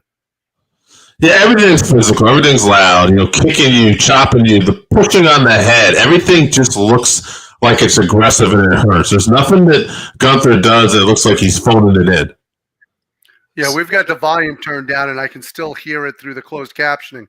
So who takes the title off Gunther when it's time? The return of the honky tonk man. I would have said at one point it would have been interesting if they had given it to Chad Gable, but the way they've been kind of booking Chad Gable lately, I don't feel like that's the direction they're going in. Is there a chance that at some point there's a breakup of Imperium, and one of the two underlings for him ends up coming back and taking it off him? He would have to get heated up so much. Like for me, right. I think LA Knight is likely. But if it was going to be one of the two members of Imperium, Von Kaiser, Giovanni Vinci, maybe it's tough. Well, Kaiser's bigger than he appears. Also, when they stand next to each other, he's almost as tall as Gunther. Yeah. See, I don't know if either of those guys has enough. I want to say star power, but notoriety maybe to take it off. I don't know if they have that kind of cachet with fans at the moment. Yeah, maybe a Sami Zayn or a Jey Uso. So, on a side note, Kaiser, I don't know if you guys are aware of this, who his girlfriend is. His girlfriend, from what I read, is Tiffany Stratton. Okay. How's that for a little charisma? Yeah, well, he's got it. There's no doubt about it. Look at this, Miz. Hurricanrana out of here. I'm glad you're calling that ahead of time. I might be a couple seconds ahead of you. Did you see the Hurricanrana yet? Are you still a couple seconds behind? Or? We just saw it. All right, I'm watching Miz kick. He's ducking chops. Miz kicking the leg. We're going to see if we can fast forward and catch up to you. Wow. That's the... Oh, Miz dropping all his weight on Gunther's leg. You should be seeing that momentarily. Bitch. I feel like I'm getting news from the Pony Express. Oh, Miz on fire. Gunther holding that leg. Miz firing up. That's right. That is right. Yes, Miz is firing up, kicking that leg right now. Kicking it everywhere. He's using those Miz kicks like only Miz can. Yes, definitely like only Miz can. There's nobody we've ever seen do kicks like that before. This is incredible. Oh, we got a comment here. Awesome women's war game match. Randy Osgood, I gotta agree. I thought the women kicked it off well tonight. Started the bar out very high for the rest of this. So very awesome to see. But I think I still can't believe that EO Sky freaking garbage can shot. Yeah, incredible. Yeah, I think Gunther and Miz right now are they're having a hell of a match here. Well, I think they've done what you talked about. How Gunther took a crowd. On Gunther. I think they've done what Gunther talked about. Starting off with a quieter crowd, and because they're so coming down from the first match, and he's building it back up. And as Randy notes, we did see the return of R-Truth tonight as well, too. So there was a return in there. Very good. We should have caught up to you now. Yeah, you guys might be ahead. Who knows? Miz is about to get powerbombed? That's where I'm at. Yep, that's where I'm at. Okay. All right, we've caught up to you, Randy Oscar. Gunther with those. He kicked out of the power bomb. He kicked out of the power bomb.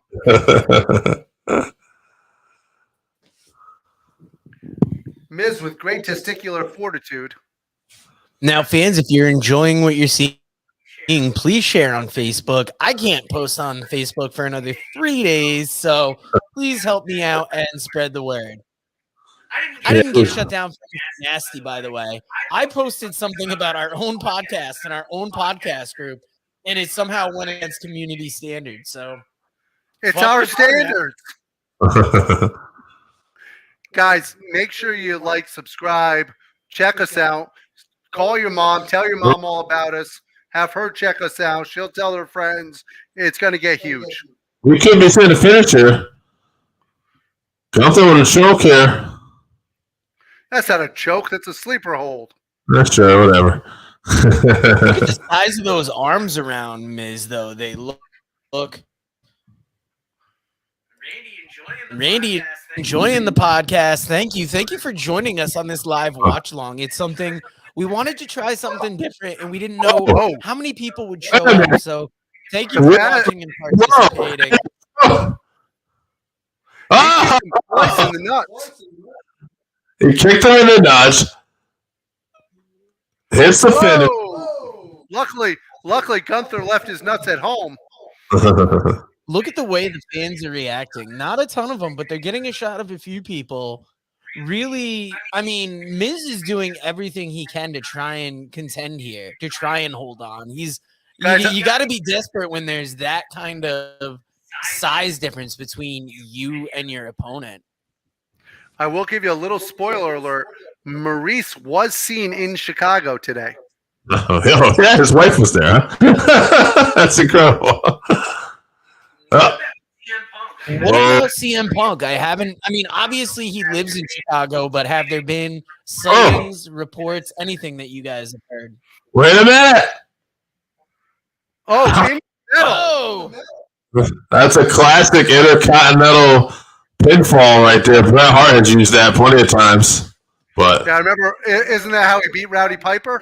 It is. Also how he beat Steve Austin later in his career. Yes.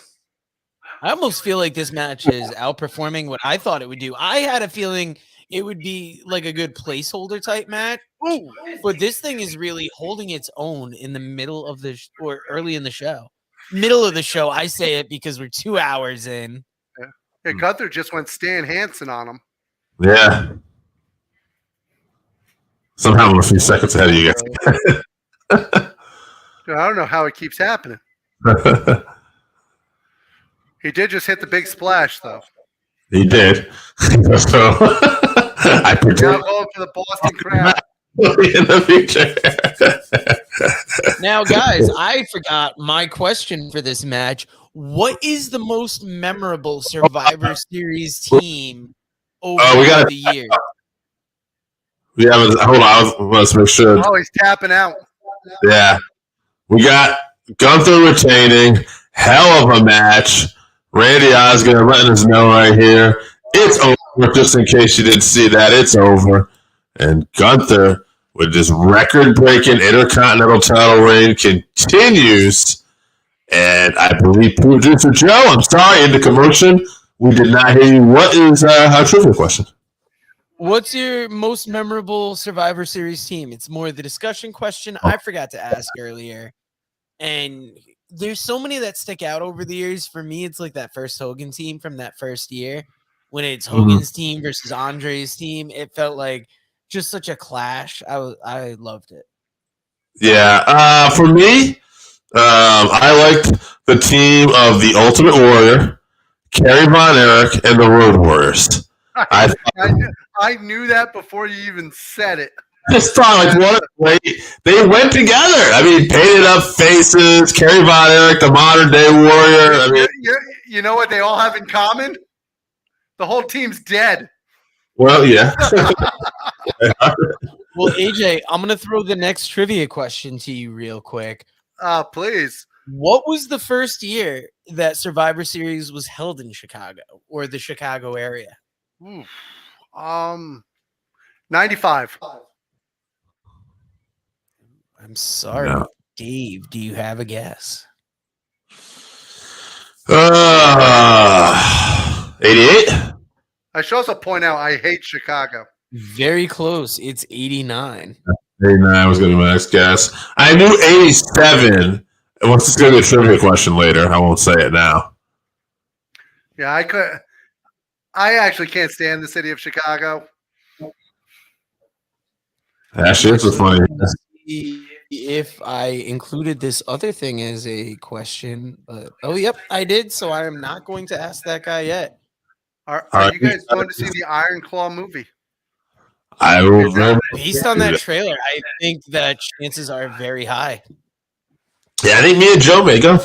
Maybe me and Joe go again. I promise you. So. Sounds like a date. Hey, you can come too, but I have a feeling that your wife will be back by then. So. Is it already in theaters in Connecticut? December 22nd. Yeah. Yeah, she might be back by then. I was about to ask what this is a commercial for, but we already see it's a credit card, and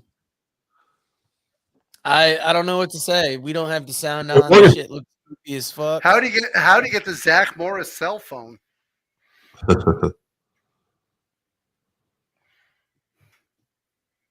What is this here? Crown Jewel? No.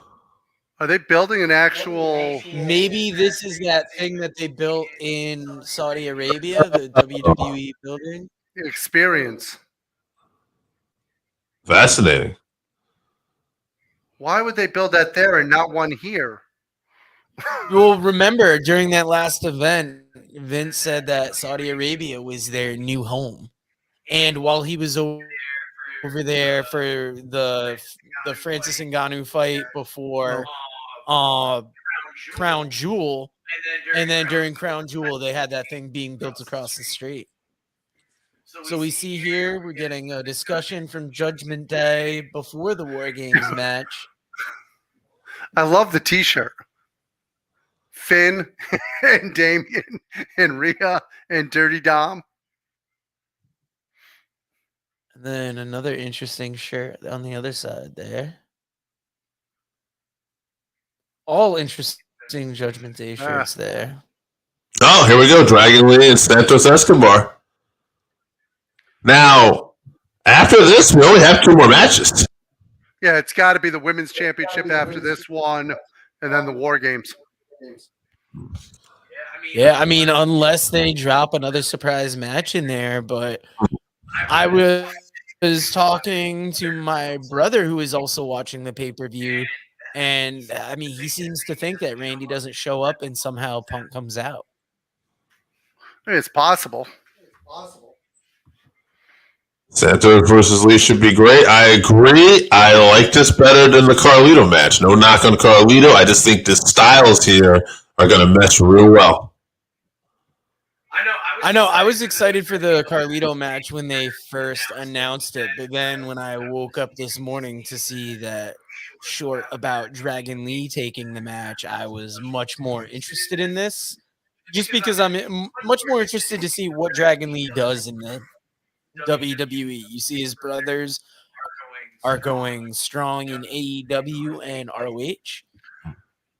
And I mean, he's always been the performer that I gravitated to, especially when he was in Ring of Honor doing his feud with Hiromu Takahashi, who was known as Kamatachi at the time. I think we should talk about the fact that Escobar has figured out the fact that Dominic was right. That Ray's just a complete piece of shit. So nobody ever wants to talk about the bad side of Rey Mysterio. I've been calling him out since he was in WCW, that he was a waste of space and should have never been on my TV. Yeah, you always did have a phobia of short people for some reason. I don't know what that was about, but nonetheless. That is not true. I love Zelina Vega. So did Pat Oates. I think he said, when I asked for the top 5 best moments of this year, he said Zelina Vega in Puerto Rico were all 5. Absolutely. I almost want to check that now to see if I'm attributing that to the right person. I don't think you are. I think Dirty Dom Speaking was like 4 of his, and he had another one. Oh, that's a good point. That's why you should never do this stuff off memory. I just wish they would stop turning down Dirty Dom's mic. I didn't notice that this past week. No, but you also could hear him clearer. Yeah. No, you were right. It was Dirty Dom talking was 4 of them, and Sky Blue's wedgie pick was Yeah. Or 5. So I believe Dave told me that you can actually find Sky Blue on OnlyFans. I don't know. I don't know what OnlyFans is, though, so somebody's going to have to tell me about that later. Yeah, look at this. I love this injury angle they did. I love Dragon Lee coming out here for the save. Well done. It's nice to see Dragon Lee coming out here tonight and getting this showcase match. We'll see how he does. Yeah. AJ, got a question for you here. And there you go, Randy. He has had his W. By the way, Randy, if you want to get W, go to w.gg and save 10% by using Fans Working. And when you put in the comments, let them know AJ and the Working Fans podcast sent you.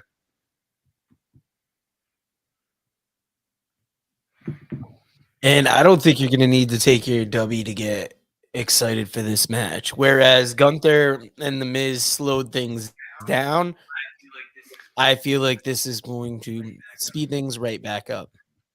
Well, it also depends on which Escobar we see. Escobar is a heel. A lot of times does more mat-based wrestling, whereas he uses a lot more of his lucha style when he's wrestling face. Now, Randy, you haven't let us know. Do you think CM Punk is debuting tonight or re-debuting? And also, how do you cheer against a guy wearing the Virgin Mary on his jacket on the way to the ring?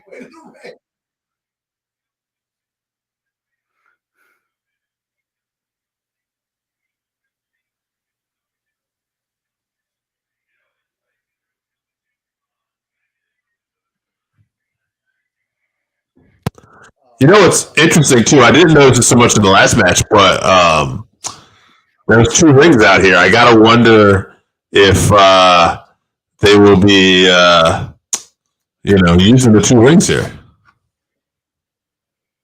Oh yeah. Why did we not notice the other ring during the Gunther Miz match? I think because the match was just so compelling, the fight between the 2 of them, you don't even consider the not going to this other ring. Yeah, this match is moving.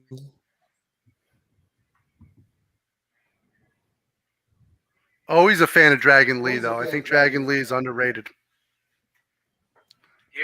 Here we go. Sassman met us at NEW in the park doing camera work for the event.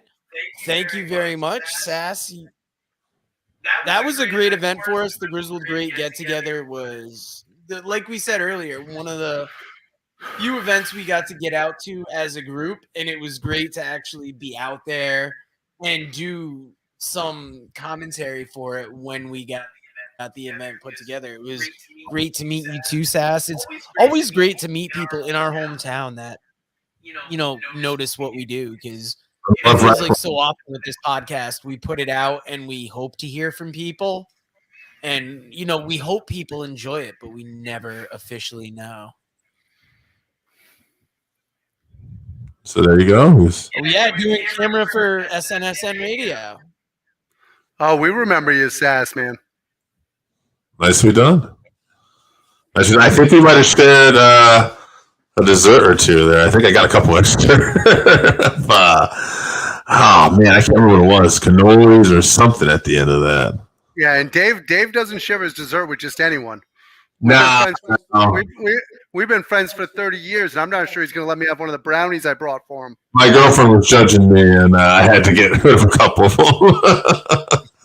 So, Sass, how did you enjoy that event in the park? That was it's one thing to watch it, but it's a whole other thing to work it, which I thought it was the fried Oreos. By the way, right now they very fast-paced match between Lee and Escobar. Yeah, which we knew it would be. Escobar and Lee are two of the more athletic guys on the roster, and I really hope, as much as I said, I think this will be a showcase for Escobar, and he's the guy to get pushed right now. I hope that both these guys continue to get booked strong. Because by the way, I just noticed they lit the ring this time, whereas I think they purposely didn't light up the other side last time. Yeah, interesting. Because, Gunther's that classic old school wrestler. Why would he go to the second ring, I guess? Whereas these two, maybe they're going to use all of the ring. And I think the armband is for Rey Mysterio's career. Yeah, that's another thing, Sass. It was great to see independent wrestling come to our town and to see all the kids around the ring. They really responded to it, and they might not have necessarily been familiar with NEW, but they got real into the show, which was great. I'm just glad none of the young fans tried to get Dave's Oreos. It would have been a mistake. He doesn't think CM Punk's going to be there, but it would be an interesting moment. Sassman, what do you think? Do you think CM Punk's going to show up? Because, I feel like everybody's kind of hoping that he shows up, but we don't really know about it. I don't know if it's a safe bet. Oh, you see Dragon Lee fighting back. He's got that leg trapped in the stairs. And that's how Escobar took out Ray. Dragon Lee gets out, though. Not going to let it happen to him. Boots Escobar in the face. And Dragon Lee trying to create some distance now to get that offense in. Am I the only one who feels like I've seen enough CM Punk? No, I don't think you're the only one. I think it's Hurricanrana off the apron onto the floor. No, I think a lot of people feel that way. Very polarizing. Yeah, I'm just at a point where, first of all, he doesn't wrestle like he used to. So he's not bringing the A-plus matches anymore. So is he worth the risk-reward? Well, that's the big question, right? But again, I would think maybe in another environment, he might do all right. I mean, this is a different WWE it used to be. He can still cut great promos. I think the one thing we talk about the risk, though, is he has shown to be injury-prone at this point in his career. Yeah. So now this is an interesting comment. He thinks there is a strong possibility that CM Punk could be there, but he doesn't know if it will be at this event. This event seems like the perfect time because it's Chicago, but if not this event, when? Do you see maybe as a surprise entry in the Royal Rumble? Could it be a match at WrestleMania? Oh, he's also really big in Saskatoon. Now, I think the burnout on CM Punk really comes from just the bad blood that happened in AEW, all the issues around him leaving. I think that's what kind of might sour people to him a little bit too. They feel it's a little bit tired because it's almost like we have that same Punk attitude that we've always heard about. Well, I think the other thing that bothers me is why is nobody worried about Jungle Boy? Poor Jack Perry has got nothing to do. He's an innocent victim, and we haven't seen him on TV since. I'm surprised he hasn't been let go. In fairness, at his size bracket, he might just be stuck behind Anna Jay's fat ass. They date, by the way, if you guys don't know that. Yeah. Sass with a very interesting comment here. He could come around the Royal Rumble, or does he replace Randy Orton today? That almost feels like the tension that they're trying to build with this whole storyline. That was one of the things me and And AJ it's just. true. You never know what can happen when CM Punk is in the ring. I think Randy Orton still shows up tonight.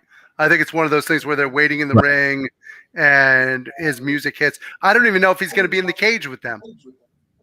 I think that they might get to their last guy and his music will hit and boom. Right. I mean, you never know. Or like I said, that was one of my predictions tonight. I said that I don't think Punk is coming, but if he did, a great way to debut him, Joe, I think you were out at the time, is if Randy Orton shows up and then rather than get involved, he just jumps Jey Uso, takes Jey Uso and then leaves. And then suddenly we're left with a man down, and suddenly the bell, buzzer goes off. Here comes CM Punk. Crowd goes nuts.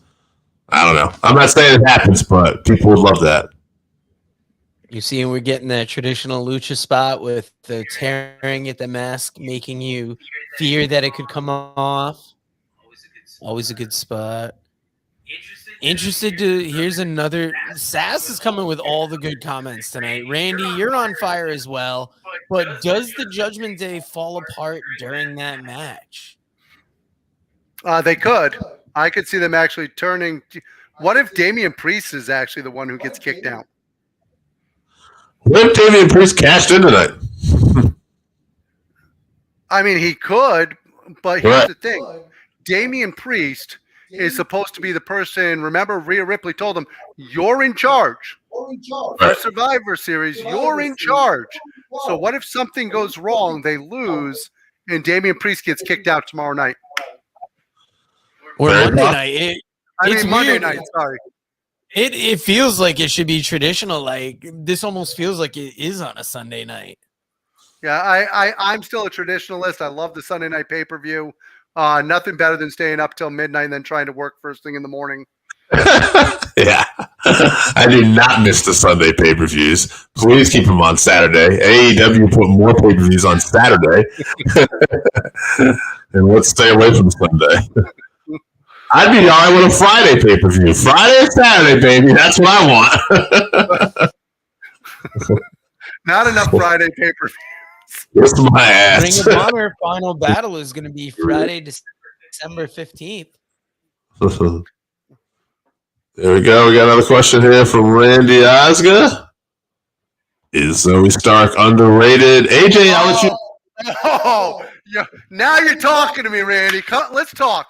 Zoe Stark is the future of women's wrestling. She could do it all. She's hot on the mic. She's a tremendous wrestler in the ring. My God, she's the future of wrestling. You heard it here first. You guys going to NXT in Bridgeport? I think we're talking about it. I don't know. I'm trying to get these guys to go because it's the closest one to my house. Yeah, AJ's definitely interested in going because it's not the Griswold get together was like an hour ride for AJ, but I'm definitely gonna be at the Bridgeport NXT. It just depends on if these guys go, what level seat I'm gonna get. Yeah, Saturday, do you plan on going? Because it's great that it's coming to Connecticut. I mean, what was the last NXT that was in Bridgeport? How many years ago was that? By the way, nice win for Escobar.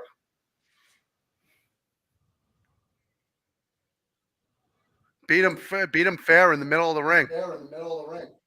Oh yes, AJ, that was about you. It was a great get together. That was your anniversary too, right? Yeah, that was the anniversary for me and my wife. By the way, Sassman, me and my wife celebrated Thanksgiving by her going to the Caribbean and me coming here to do a watch-along for Survivor Series. Also, great win for Santos Escobar, by the way.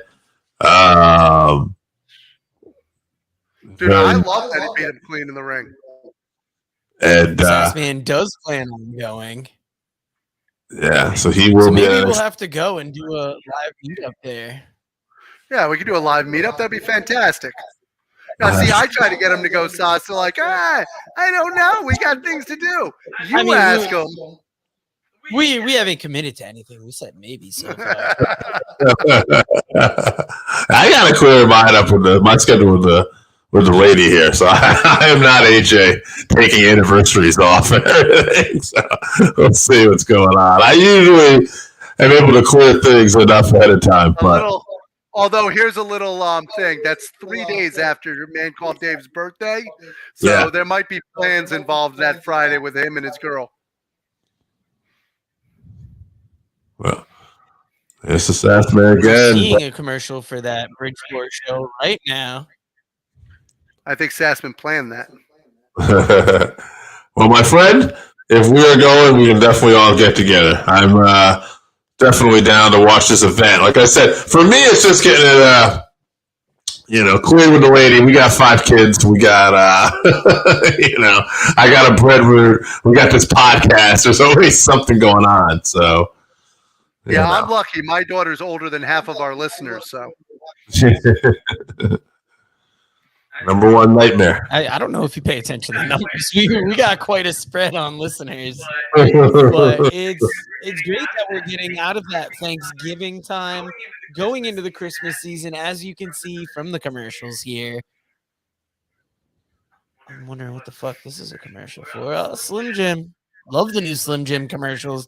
It's great that they've been working LA Knight in. He almost feels like, not like the modern day Macho Man, but like a modern day good equivalent to get in there for that. On my birthday? Randy with a question here. What, they set a title match for December 6th? It might be announced on Collision tonight. They put a title match on Dave's birthday? I guess so. Holy Christ. And Cage, Adam Copeland. I'm going to say he does. Slim Jim. They're going to snap into it.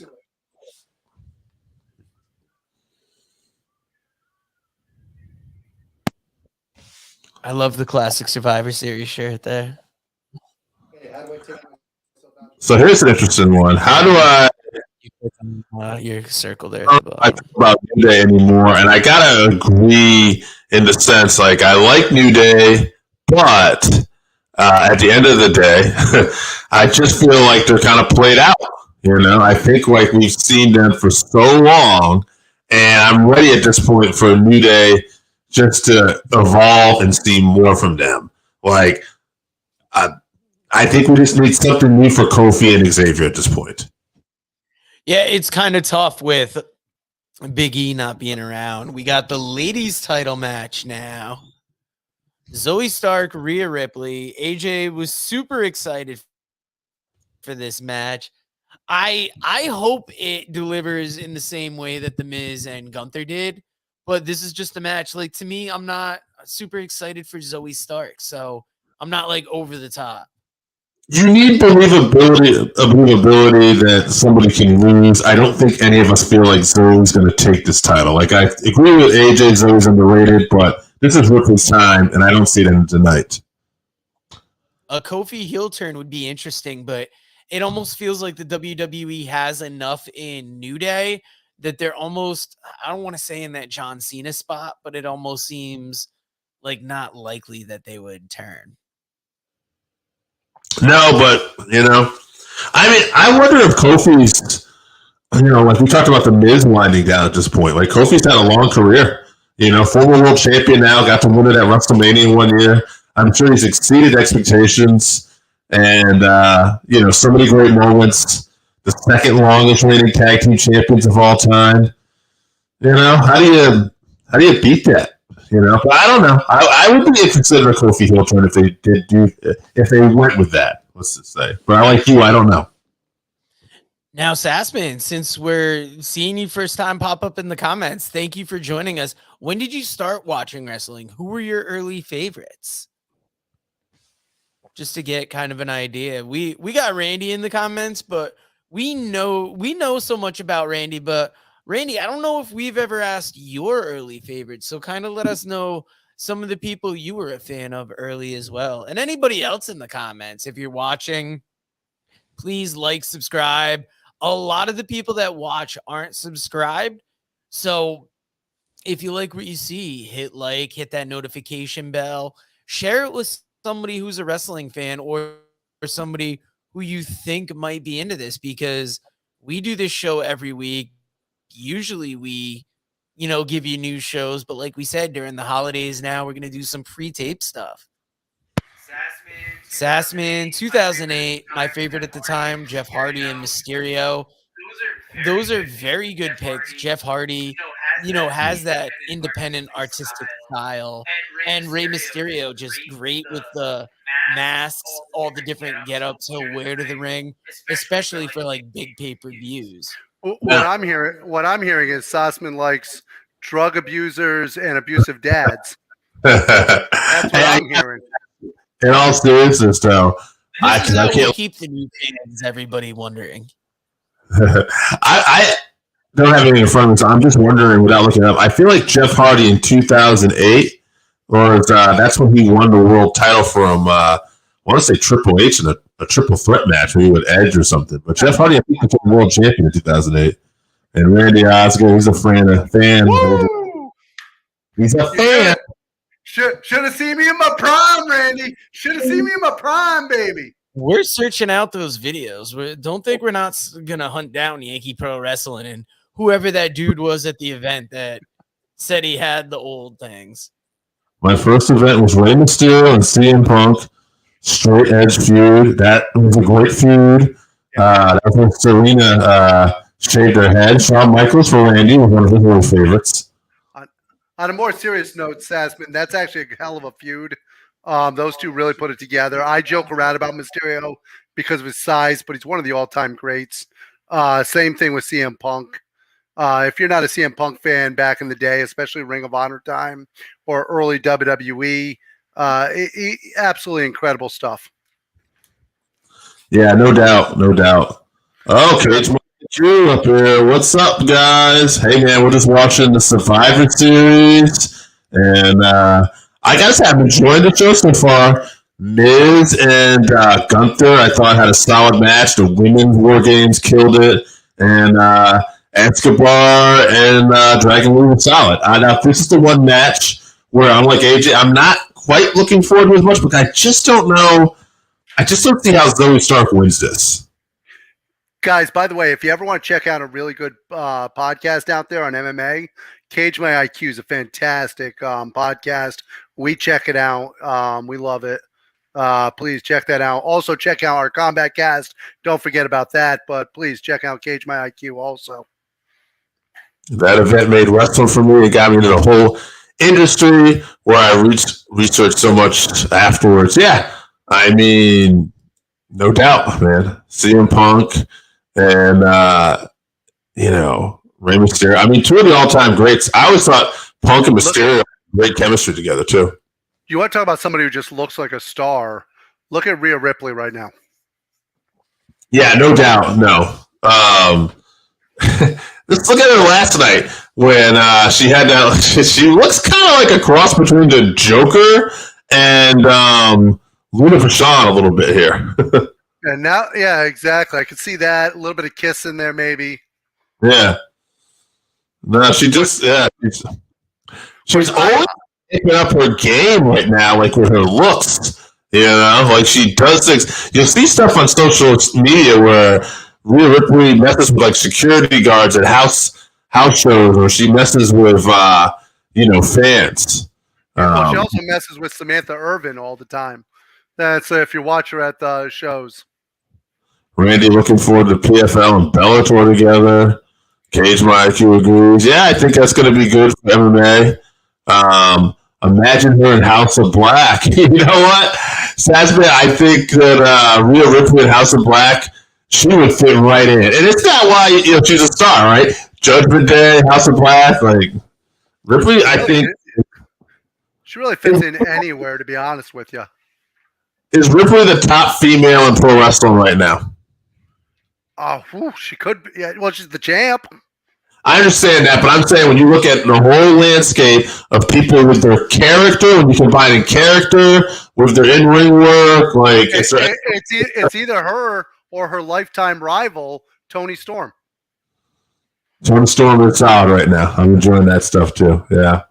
Yeah, both of them are hitting it out of the park. Yeah, that's kind of funny.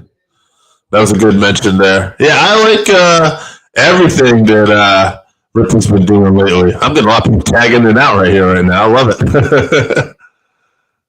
So, let's see. I would love to see Ripley and Camille someday. Camille from NWA. Absolutely. If you haven't seen her, guys, she's a powerhouse. She's a brick house, as she's called. And she would physically match up very well with Ripley. Yes, very much. I don't know if you noticed this week, but NWA got its first couple episodes on the CW app. Yeah. Sassman's good. favorite is Liv Morgan. Hard to argue there. Yeah. Cage Meister, you're talking about she's a free agent now? I don't know if that's Camille that's what we're talking about. Yeah, let us know back. Is Camille a free agent? Because that would be huge if the NWA lost her, because she's just such a force there. And then Randy Oscar over here. Is Ripley a future Hall of Famer? Randy, 100% right now, just based on this run she's on. I could see her headlining WrestleMania. And like me and AJ were saying, I don't think, with the exception of maybe Tony Storm, there's somebody who's performing better right now when you take a look at character and everything. And look, I guess Camille is a free agent. That's wild. This AJ, I think he's ready to get back in here, get fired up. AJ is doing some autographs here. Let me pop him out for a second. Okay. We are signing some posters that are going to be included in the boxes that we are auctioning off at the Hip Hop for the Homeless. Starting next week, we are going to have a couple boxes at the New London stop, and there's probably going to be a couple boxes at the Norwich stop. The Norwich stop of Hip Hop for the Homeless is important because that benefits not only Norwich, but Jewett City. We haven't had a Hip Hop for the Homeless in Jewett City in years. We're hoping to get it back here, but the best way you can support Jewett City is make it out to the Strangebrew pub. Sassman with another comment here. Yeah, I wish they gave Amber. We're seeing new feedback here too. Yeah, I wish they gave Amber Moon a chance like they are in Ring of Honor right now. So I've only seen bits and pieces of Ring of Honor. A lot of what I have seen, though, involves Athena. And I do have to say, everything I've seen with Athena looks top. So I'm a big fan of that from what I've seen. I like the skits where she's picking on Billy Starks, her minions. And the matches I've seen her have, like the one she had with Laurel Nightingale, were absolute fire. So, yeah, it would have been nice maybe if she got a better chance on the main roster. Yes, that's a good possibility. Dave, if you want to vamp for a second, AJ hit me with something, so we are going to pop out here and discuss it. Sorry to make you kill some time. Nah, I got this, brother, all day long. Listen, right now, Rhea Ripley dominating here if you're not seeing this. Slapping around Zoe. Zoe's been having an entertaining match so far, but all right, Randy Oscar asking me thoughts on the Tony Storm character. Well, I think AJ hit it on the head. I mean, other than maybe Rhea Ripley, I don't think anybody has a better character and puts more into their character than Tony Storm. Right now, Ripley having great chemistry with Zoe Stark here too. I just think that I don't know. If you were putting together like just a top women's promotion altogether, Tony Storm, Rhea Ripley, Amber Moon, like those would be some of the people like I would like to see right now. Oh, absolutely. That's why would you not want to see any of them? Shout out to there are some other great female wrestlers out there, like whether you like her or not, Britt Baker can be in the conversation. I know she hasn't been exactly on top of it. in AEW. Also, I'm not a huge fan of their women's division on a whole right now, but I do think Sky Blue is coming along. You've got Red Velvet who's coming along, so they've got a lot of competition there. But overall, this Rhea Ripley match right now with Zoe Stark is delivering everything that I thought it would. They've got great chemistry. They're working well together. And I think we all are missing Green Shirt Guy. It is interesting to see that he's not there, because since he's front and center for most of these events, it makes you wonder why not Survivor Series. I mean, how many people are there other than Green Shirt Guy? Usually there's the tall guy that's next to him. I think There's the guy that's known as Brock Lesnar guy. I mean, Vladimir is probably the most famous of them. Did you guys go out this week and get your Vladimir action figure? I did not, but I did see they were made, and it's great that they're honoring him. It's almost sad that the documentary came out so long after it was made, and people like Giancarlo, the guy that directed it, maybe didn't get the credit. But it's great to see that they're actually honoring a fan like that. And I mean, I'm not huge into wrestling documentaries, so maybe eventually I'll check it out. But what I am checking out is one heck of a match right now. Even though I'm bouncing around paying attention to other things, it looks like a heck of a war going on in there. Oh, they're bringing it. The two of them have good chemistry together. Neither one are holding back. They're both laying into each other. And now you're about to see it get high risk here. Randy, with an interesting question, do you think we will get a Women's Continental Classic sometime in AEW? I'm going to say next year. We're going to see how this one goes.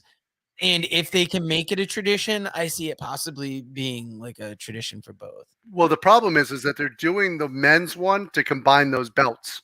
What belts are you combining to do the Women's Continental Classic? That's a good question. Are you going to get rid of the TBS championship? Or are you going to get rid of... Maybe it'll be a disputed title at some point. Like, let's say you have like an interim ladies champion, and maybe the way the belt gets decided for that is through a Continental Classic. If Tony's the only one booking, I don't know how 2 round robin tournaments is necessarily gonna work out. Yeah, Tony has trouble with the 2 hours of booking on Wednesday. I can only imagine what 2 round robins would do. No offense to Tony Khan. You know, I'm a AEW fan. I want them to do well, but his booking has left a little bit to be desired. Although I do love what they're doing with Tony Storm. Yeah, it seems like, I mean, there's quite a bit of misses in AEW, but what they get right, they seem to get really right. So we'll have to see how that kind of balances out.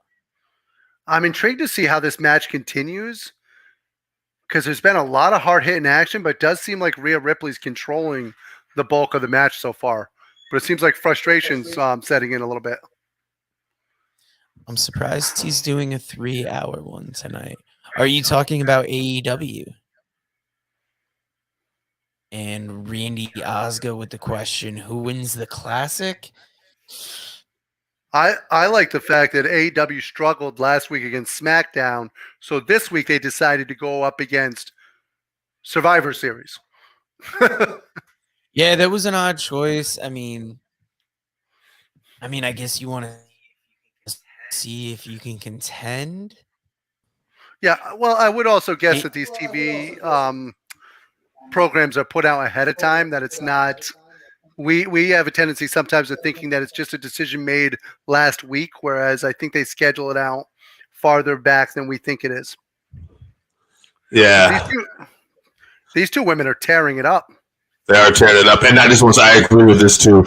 It is okay if you want to go get some pay-per-view, but you need a hook. You need an attraction if you're going to do something like that. Very first Starrcade, Ric Flair and Sting tore it up for 45 minutes when they went up against WrestleMania. Sorry, very first Clash of Champions. Clash of Champions, yeah. Yeah. But here's an interesting one. They did have a title change tonight. Not to cut you off, but we have a 3 count. Rhea Ripley retains the title. She hits the Riptide. and Rhea Ripley standing tall with that title. When you said we had a 3 count, I thought you meant the old tag team. No, not a chance. Great match, though. Both of them tore it up. For Zoe Starks, I think that was an important match because it shows that she can go and hang in there with the big stars. Yeah. Ripley just got that look, huh? She just looks like a star. I think we talked about it several times, but. Well, we talked about her. What's clearly a tribute to Luna Vachon. To me, you want to talk about somebody who looks like Luna Vachon. The Ivy Niles reminds me of a young Luna Vachon. Talked about that this week. Oof. Yeah, pretty good match, Randy. Solid. Definitely keeps the card going. And here we are now at 9:55? And we only got one more match left. I would think it's probably going to go 45 minutes. We're probably going to have 10 minutes of something else here. Unless I don't think there's been a match on this card yet that's let us down. Do we get another match added? I don't know. Yeah, maybe we're going to learn how hard it is to snap into a Slim Jim. Yeah, solid show so far. I agree. Yep, definitely. I would have to say the highlight for me so far was the Women's War Games. Maybe Gunther and Miz right after that. But no bad matches for sure. No, none whatsoever. And everybody's brought it. But that's the key to a card like this. If you're not going to have a lot of matches, you have to have a good amount of matches that at least are high quality. Right. Yeah. So we'll see if I know there was that one fan theory about Nakamura calling out an opponent, and maybe we get CM Punk. So there is time to do that. That's what I was saying. If we get Nakamura coming out here, I'll be very interested to see where that goes. Oh, and look at he's holding the only title he's ever going to hold. Bianca Belair selling some cellular devices. Yeah. Sassman, how have you been enjoying the card so far? Thank you guys for hanging with us, Randy, Sassman, everybody watching. We're going on 3 hours. We're still going strong. You guys are staying strong with us. Thank you very much. Please, like, share, subscribe. I know you guys already probably liked and subscribed, so. But share it also. Yeah, share, let people know. Force your family members to watch. What have been your favorite matches of the year so far, guys? Well, we're still early into the year. It's only November. I think it's probably going to be something we might tackle on a future show, right, Joe? Is this something we're going to be doing this year still? We don't have it specifically set. I mean, I'm sure it'll be mentioned during year-end awards. But we could talk about I'll some say of those right matches. now that Texas Death Match is up there. Ospreay versus Josh Alexander from a couple weeks ago was great. I'm trying to think. It's been such a long year of matches. I know there's ones at the beginning of the year that I thought were almost going to steal the show, and it was like within the first couple months. Well, there's also so many Gunther matches this year, to be quite frankly, where he's had great just matches that have been insane. NXT's had some great matches this year. Yeah. I'm a big fan of Dragunov. I think that Dragunov, Ilya, and Carmelo Hayes have torn the house down several times. Mm-hmm. There's so many great matches. Gunther, Amos versus Drew McIntyre, WrestleMania. That would have been one, too. That stands out. The Royal Rumble with Gunther going all the way to the end against Cody Rhodes. Cody and Roman, just for the fact, like I said, there was drama to where I really thought Cody was going to win the title with that one. There's a little drama going on the screen right now. Nobody knows where Randy is. MJF Omega, great match. That was one we were lucky enough to see live. Yeah, we were for that. Yeah, Seth just blamed Cody for this. Well, yeah, we were live for that MJF Omega. That was fantastic. Yeah, they tore it up. And that took place at the Mohegan Sun Arena. All right, we're making our way to the main event now, guys. Really refreshing to have a 5-match card. This feel like this cruise by. We might able to be doing some extra recording that we planned on. But it also proves my theory. My theory is that you don't need 50 matches if you have 5 good matches. Mm-hmm. Now, Sassman, what was your thought on the way that that live event was? Because we love the Omega MJF match. We were interested in the ROH matches, and it was tough when some were recorded before, some were recorded after. It seemed to have like a weird flow. AEW just seems to keep you in the arena like far past like when you're ready to be there. Yeah, a lot of good matches, but sometimes it's just you feel fatigued sometimes after one of their cards. Well, the problem is if you think about it, it ends up being around 4 hours that you're there. Right. 4 hours is a long time to sit in one place. And especially watching that ROH event back later, there were like some good matches that we missed just because they were filmed after we left because there were so many matches on that night. Well, even the one that was on right before we got there, Ethan Page versus Josh Woods. I mean, that was a hell of a match. Yeah, no doubt. Instead, we get the freaking Renegade Twins. I'm enjoying this preview right now. I don't know why. I just kind of really getting excited to see this game. Nobody does better packages than the WWE. Yeah. Well, all right. I missed a bunch of questions that I was going to ask. So let's hit you guys with some trivia while we're waiting because I got these trivias that we were supposed to spread out throughout the night. Hold on here. There's AEW. So AEW does that every show I've been to. I think it's just too long. If they did Ring of Honor, then Collision, that I could see, but doing Ring of Honor twice, I think was too much. Yeah, okay. So I think it was like the way they used to do it, where you'd have like 2 hours of dark tapings and then an hour of Rampage. By the time you've seen that many matches just come in and out of the ring, it gets tiring. All right, let's wrap up the questions, Joe. All right, who wants to hit a trivia question first? I think I started last time. I'll go. All right, Dave, what was the first year Survivor Series wasn't held on Thanksgiving or Thanksgiving Eve? 90. No. Okay. 89.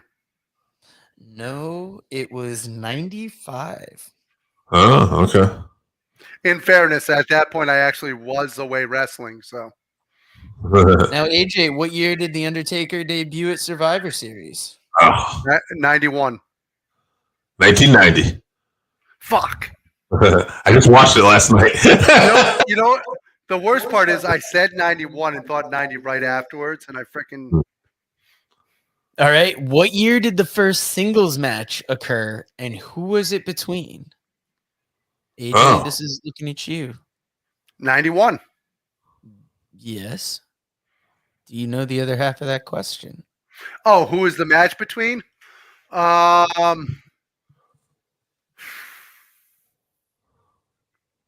Shit, it hurts inside right now. Hogan and Flair? No, Hogan and Undertaker? Hogan and Undertaker. Sorry. Flair slid the chair in. That's where I got. Good for you, AJ. Good for you. I'm glad you got that. That's where that horrendous pile driver on the chair happened that almost killed Hulk Hogan. Right. Hey, Dave, what year was the first singles main event? Wait, what was that, Joe? What year was the first singles main event at Survivor Series? Oh, wow. I thought that was 91. I'll go with 91. Ooh, no. Okay. I don't know. Singles one-on-one match, main event at Survivor Series. Yeah, okay. AJ, you got a guess? He's got his Randy Hogan shirt on. Wait a minute. So what was it? What year was the first main event singles match? Yeah, first singles main event match. 94. Ooh, you are both wrong. It was 92, and it was Shawn Michaels versus Bret Hart. That was the main event? Okay. because Taker Hogan didn't close the show for that 91. Got it. I knew they didn't close the show. I can't believe for the Intercontinental title they closed the show. Yes. By the way, Randy, the rematch was Tuesday at Texas. By the way, that was a pay-per-view they had right after that Survivor Series in 91 between Undertaker and Hogan. As we see Drew McIntyre coming out here, and we are... any more trivia questions, Joe, you want to... Yeah, I'll hit you with a couple, but then we should probably pay attention to these entrances to see if anything big happens. Well, I would like to point something out real quick. Drew McIntyre has not told a lie. No? He's bitter, but he hasn't lied about anything. McIntyre. Who is next up? Story. I just want to highlight this because I agree. When you think about his career in general, being the chosen one, getting fired, and as he said, they called him back. And I think it's interesting too. You think too, the only champion who ever won at WrestleMania in an empty arena. This is a guy who's had some bad luck, but he continues just to bust his ass and turn it around. I would love to see him go more towards the Scottish Psycho. Yeah. Now, who's up next for a trivia question? I'll take it. Okay, AJ. Who participated in the only Survivor Series rematch, and in what years did they occur? This is a singles match. I'll make that clear. Single Survivor Series. Shawn Michaels and Bret Hart, 92 and 97. God damn. Boom. Good for you. Now, we're going to take a minute to lay off the trivia because we got to see, is CM Punk about to come out? Is Randy Orton about to come out? Or are they going to build the tension a little more? Let us know in the comments what you think. I don't think anybody comes out. I think they're building the tension. As we see Finn coming out right now, what was the best faction in AEW, guys? I think you're gonna have to watch our year-end awards to find out. That is going to be airing in a couple weeks. Let me find my notebook. Our 2023 prediction review and our 2024 predictions, that's going to air the week of Christmas, Randy. So you're going to have to tune in that week to find out. Sorry we couldn't give you the scoop here. Making your way. As we see Drew McIntyre and Damian Priest still staring off.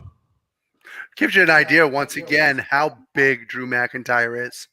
It'd be interesting if Randy Orton, not Randy Osgood there. Yeah. If they attack Randy Osgood backstage, we're all coming to your aid, Randy. We won't let that happen to you. I'm ready to Hulk up for you, Randy. Yeah, he's got enough W in him to take out half a football team. I might need some more. As we can see, Drew and Damian Priest continue to stare off against each other. I really like the stare off between those two. Yeah, really holding control of that team. Well, the fact of the matter is that they're supposed to be playing that they don't actually like each other. So it's good that they're sticking with it. As we see the music for Cody Rhodes. All right. This is going to be harder to do because we don't have any music on here. But whoa! Oh. That sounded like the WrestleMania. It's WrestleMania. We're fighting to survive. Pump it up. I like that Cody looking back like he doesn't know where he is. There you go. One problem. Whoa, we're a few minutes behind you.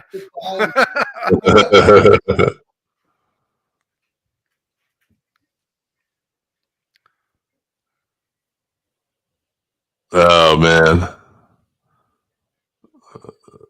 Oh, that's so nice. That's a hell of a weight belt to get too, because if you notice, it had the War Games logo on it, And I mean, I imagine that's got to be different than the other ones he hands out. Does something crazy in the cage? I don't know. I think so. Off the top. He 100%. usually does. It's the wrong entrance. Yeah, they always are. It makes you feel like they're stalling for something, right? Are we all hoping? Dude, people love Jey Uso's entrance. And to quote a wise man, yeet. Look at Jay on top. I love you guys. Jay on top of the cage here. You know we don't know he's on top of the cage yet. 3 seconds ahead of you. You're probably watching him right now. Responding there. That's got to feel good. Yeah, the crowd loves him. Yeah, you love what they're doing there. Oh, man, how funny was it after that SummerSlam? Was it SummerSlam? Was that press conference? I don't think it was SummerSlam. It wasn't. Where Jey Uso and Cody had a little bit to drink. Yeah. they were having a good time. What if they were having a good time. And here comes Sami Zayn. So we know who's got to be coming last then. It's got to be Seth Rollins, because I do think that they're going to make us wait for Randy. I would assume they're not going to do the surprise and then bring out Seth Rollins. Right. I don't think Randy's even going to come out. Like, I think there'll be a wait. That's literally what I said. Yeah, I agree.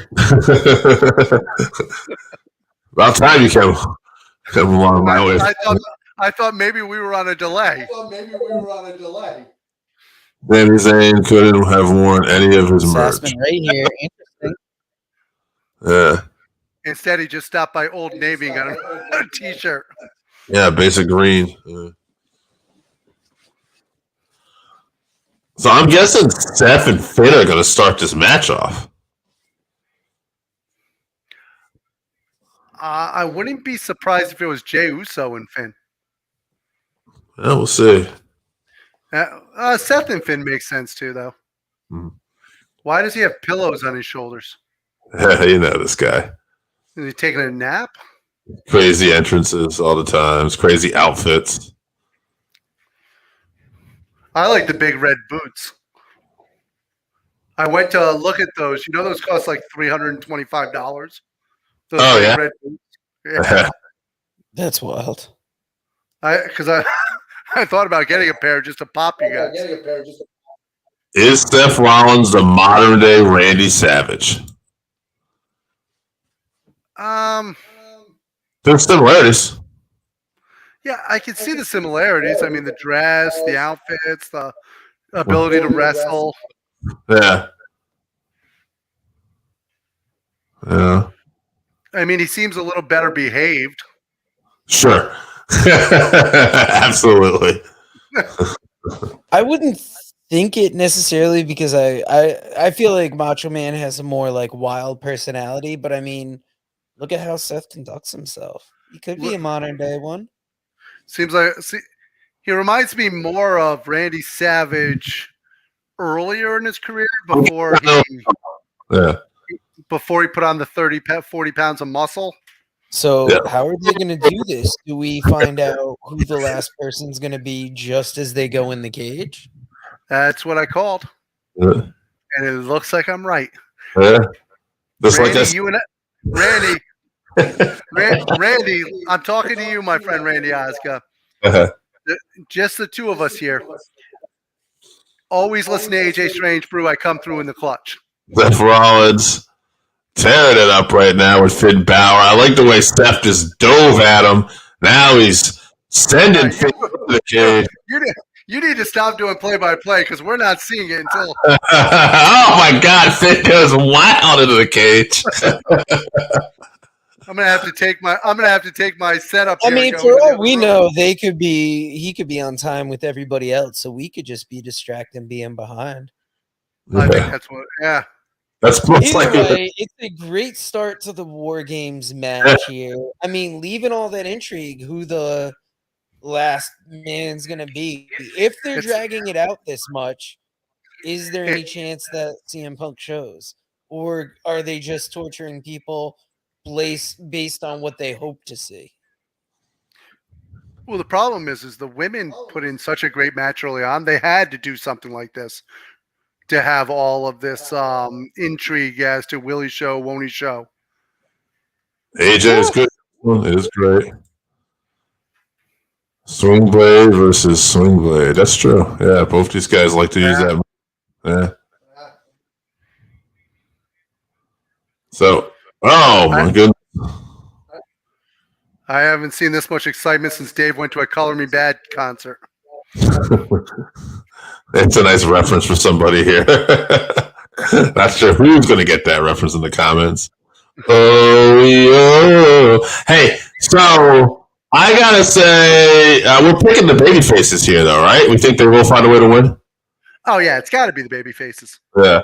Unless Randy actually just turned on them. But I feel like they're giving you too much doubt. First of all, out of all the people in the ring, why do you think JD McDonough is in the match? He's in there to take the fall. Right.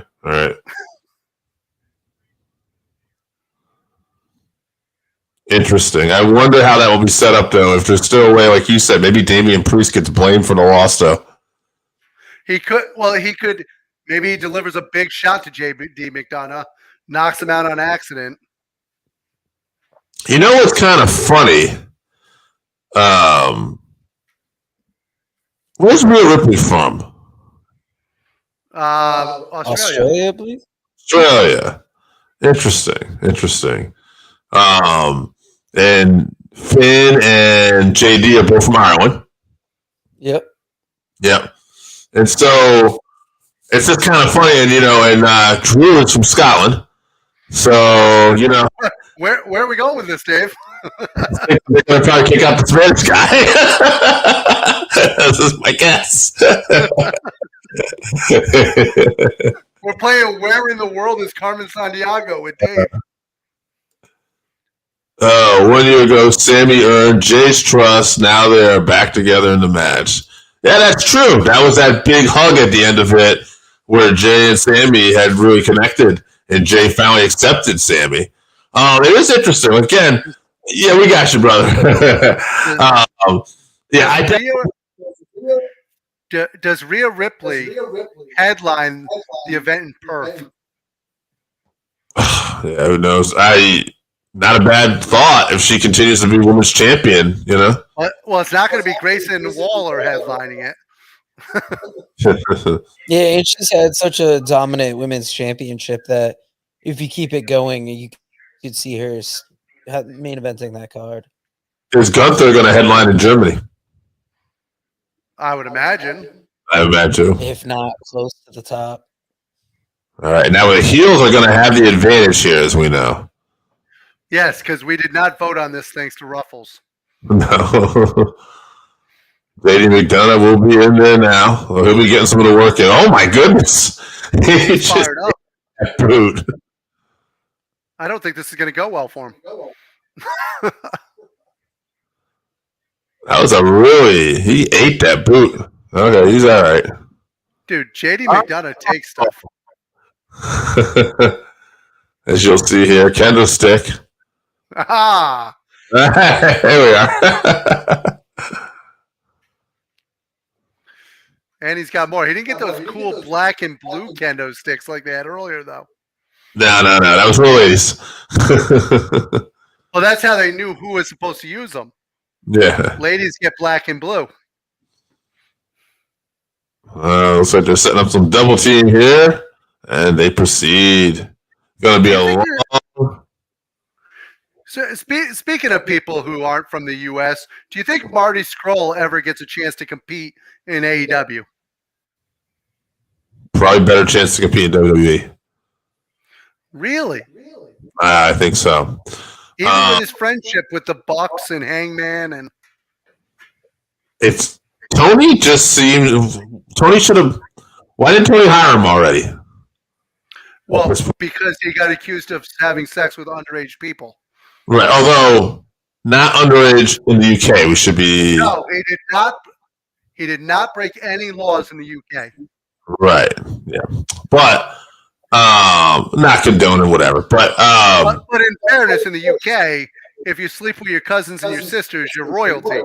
Here, you're a hillbilly in West Virginia.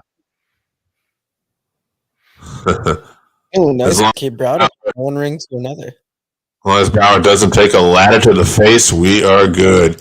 Yeah, Bauer's got to watch out for those ladders, no doubt. You got to wonder at what point will ladder become involved in this, because they're like slowly ramping up what they're using for weapons. Oh, yes. Oh, they're coming. Finn playing a little air guitar on the kendo stick.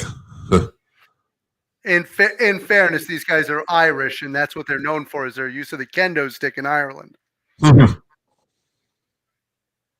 Yeah, I'm really enjoying the chemistry right now with JD McDonough and Finn Balor working over Seth Rollins here. Yeah, I would actually like to see them as a tag team. No doubt. Yeah. They could be a modern day British Bulldogs. I was thinking the chemistry.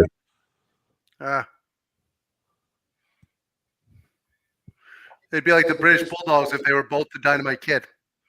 Great double team moves here. Wow. Yeah. Yeah, they look like main eventers. Honestly, especially Finn, though. Finn has got the ripped abs right now. Here comes Jey Uso. Yeah, Finn looks like freaking a smaller version of Rick Rude. Okay, who should WWE sign? An interesting question. Ricky Starks. That would be a good pickup, no doubt. If they're going to grab somebody next, get Ricky Starks. Obviously, MJF. Yeah, sure. Ideally, Nick Wayne. Yeah, I just don't think MJF's actually going anywhere. I think he's locked up. Yeah, that's my guess. I don't actually believe his contract's expiring next year. I would kind of like to see FTR go back to WWE and contend with a lot of the tag teams they got, and put the Usos back together, get New Day in there, have these top-notch tag teams go up against FTR, and then FTR can show us what we were hoping to see from them when they went to AEW. I know you guys talked about the New Day earlier and Big E. I heard something a couple months ago, unfortunately, where Big E's injury was closer to being like TJ Wilson's, and that there's a good chance that he might never come back. Yeah, very possible. That would be unfortunate. The Guns, I think he said that would be an interesting get, having the Guns in WWE. I love the Gun Club. Yeah. I like that whole squad, the Golden Elite. Mm-hmm. Let me mix it up for you. The Gun Club is one of the few young teams in AEW that seems to really be getting a lot of practice and really, improving. Where, I think the Performance Center would help them out. But, I mean, they're not doing bad in AEW at all. I think people have a tendency of forgetting that Colton hasn't actually had that much time in the ring. Mm-hmm. He really started literally as AEW was coming into its own. Even though he's the older brother, he definitely has far less experienced. Hammerstone, I'd love to see anywhere. Yeah, Hammerstone's definitely got star potential. If you haven't seen Alex Hammerstone in MLW, he's definitely a guy that could be a star. I'd love to see Josh Alexander in the WWE. I think that he could have a hell of a run. I like that Seth Rollins just did a little jumping off the ropes and did a double axe handle. Kind of reminiscent of a modern-day Randy Savage, actually. Well, the guy who reminded me the most of Randy Savage is gone from the WWE. But you know what? Someday maybe we'll get to walk with Elias somewhere else. Oh, Elias, yeah. Very interesting as the count is coming on now. And you guys are about to see this. Drew McIntyre's about to step out. And Damian Priest is telling him, hold up. I'm going to do this right now. You stay here. You got this. So I got a question for everybody that's out there. I know this is off topic, but do any of you guys actually like Elias? Oh, that was sad? Are you guys sad that you don't have a chance to walk with him anymore? I thought he was good when he first came out. He seemed to hit a weird spot when it did that Ezekiel business. If they had kept the character original, he would have been fine. Wait, are you trying to suggest to me that the WWE fucked up someone's character? Oh, yeah, he was one of those people that just couldn't afford that stop-start in his run. I think it affected how people enjoyed him. I think they're the ones who fucked up Bray Wyatt's run. Same thing, yeah. That stop-start. If you would have let him do what he does, it would have, held on better. By the way, this has been a good match so far, but oh God.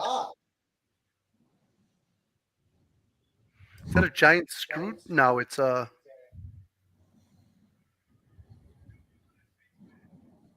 It's like a little nightstick type switch type thing. That's what I'm thinking. Yeah. Dolph Ziggler has got to go to AEW, right?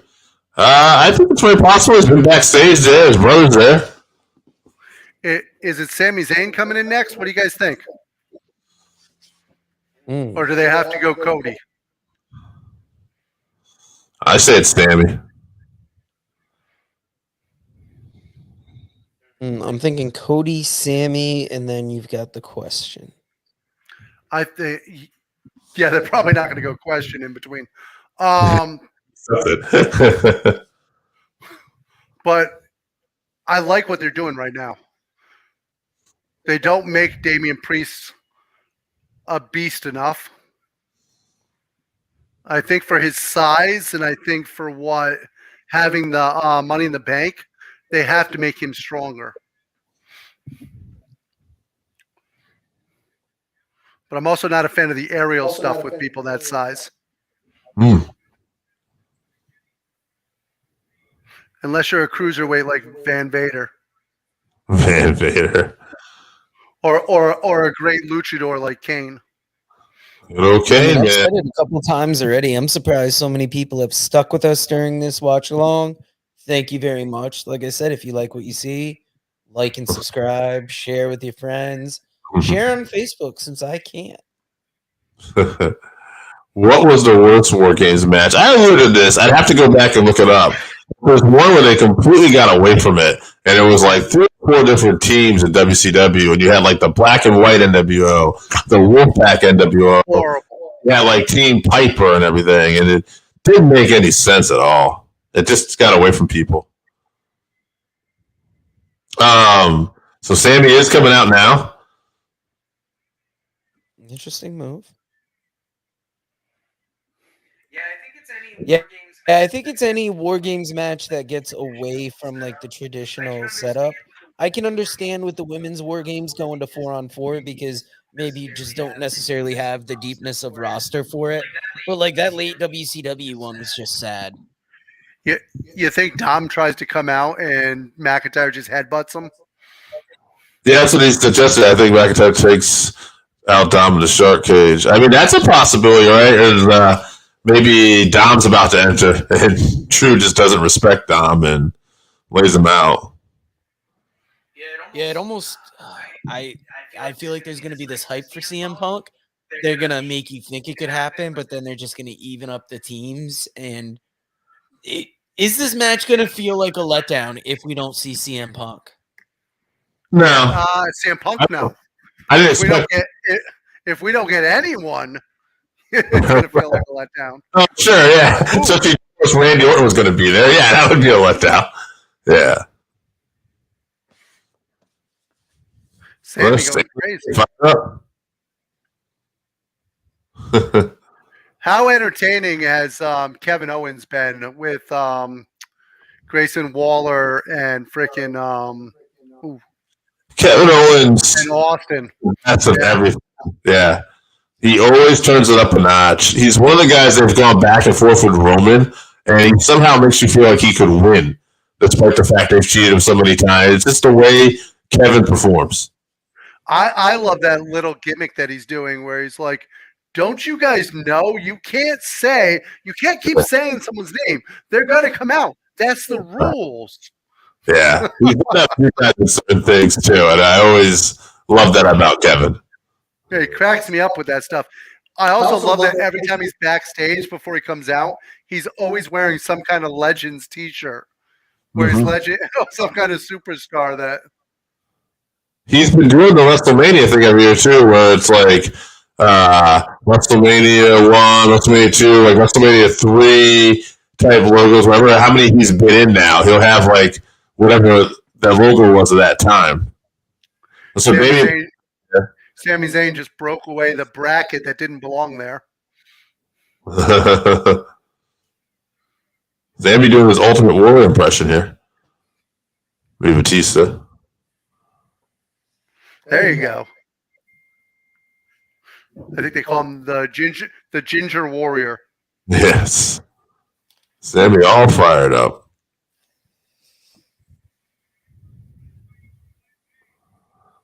All right. Yeah, so I don't know. I think is Dom going in last then for the Heels? I assume so. Yeah. Is Drew already in there? No, Drew's not in there yet. We're supposed to get. Somebody said El Generico is somewhere. I just read in the captions. Oh yeah, I see that on the captions now. That's kind of funny.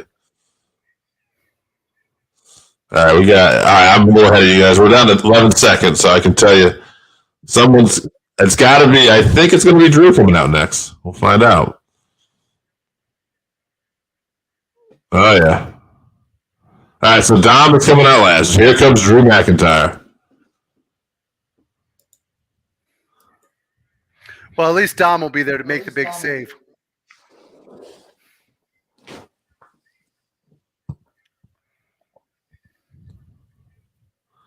Okay, Seth Rollins. And then question mark. Ooh. Drew just being a powerhouse right here in the beginning. Spine bustering Steph, belly to belly on Sami. He is looking like a hoss in that ring right now. And this is what you need to do with Drew. Yeah.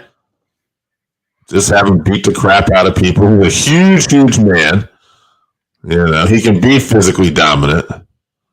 Well, like I said, my favorite Drew is the Scottish Psychopath. And he's already laid out Seth and Sami, and now he's cornering Jay, which is the guy he wanted, and he's been consistent with. All right, guys, I'm gonna drop some more trivia questions on you. All right. AJ, number one movie in 1987. 87. Oh, Christ. This is along like the 60 minutes line of something I wouldn't necessarily get. I have no idea of movies from 87, to be honest with you. Any guess, Dave? Field of Dreams? I don't know. So when you said that 60 minutes thing, you kind of threw me there. I was thinking planes, trains, and automobiles for some reason. 87. I don't know. Ghostbusters?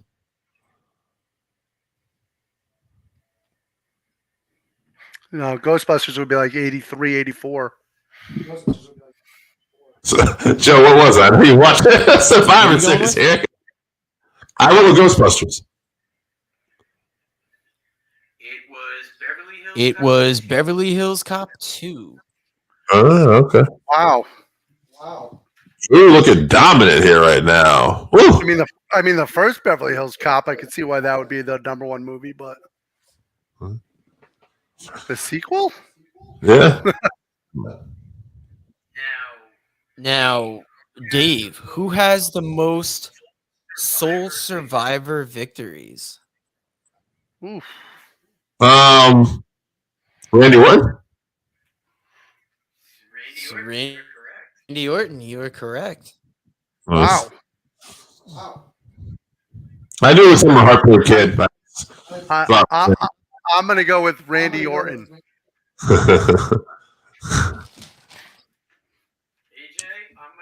AJ, I'm going to toss you up a softball because I put it on here and I think we said it earlier. What was Vince's tagline or favorite phrase for Survivor Series? I did not say that earlier. Dave said that earlier. He absolutely loves it. It's one of his favorite things. I have no freaking clue. I can't stand Vince McMahon. But Dave, you said it earlier. You're talking about when teams strive to survive. It's a Survivor Series. Teams strive to survive. Yes.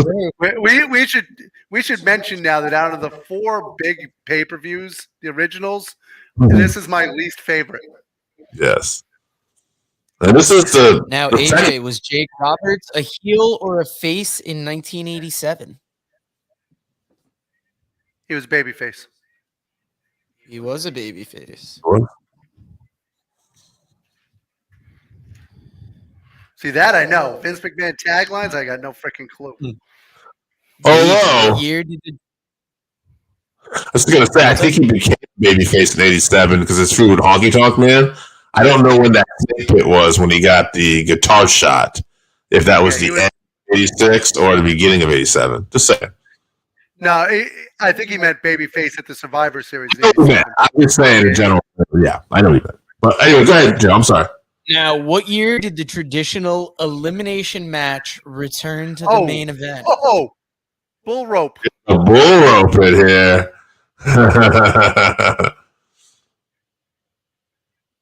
Interesting. Him and Seth fighting over it.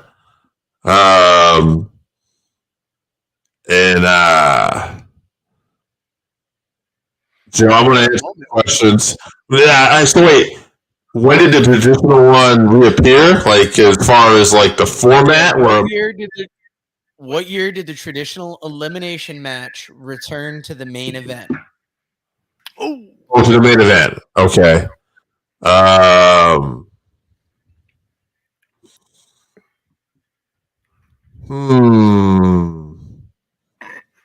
Bull rope clothesline to the nuts. Jesus. I'm going to say 94. Ooh, nope. Okay. AJ, 2005. Ooh, he was closer. It was in 2001. Oh, really? Team Alliance versus Team WWF. Oh, okay. Maybe green shirt guy got different seats because I of see him. the setup. He's right there. Now, whose turn is it for a question? I think it's AJ. Dave. Yeah, Dave went first on that one. Yeah. AJ, number 1 song in 1987. I Want to Dance with Somebody by Whitney Houston. That'd be cool. We love Trayvon Jordan, but sadly it is not that. All right, number 1 song in '87. Mm-hmm. Thriller? No, that's 85. No, it was Living on a Prayer by Bon Jovi. Who now looks like my stepmom, Gail. I'm doing the Three Amigos here.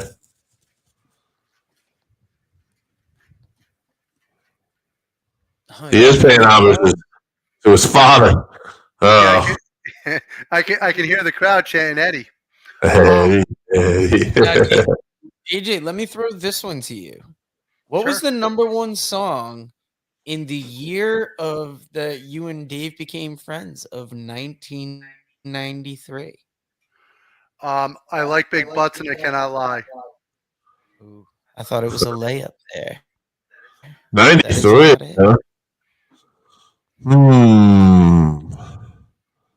Maybe Whitney Houston, Bodyguard. What the hell was that song from Bodyguard? Yeah. And Exactly. I mean, we're gonna have to disqualify that because Dave was on the guess and you were guessing it for him. That's my daughter. That's Whitney, I think. I think she was hoping to hear her dad sing. What AJ, was why don't you treat your little girl? Give her a song. And I will always love you. Sure.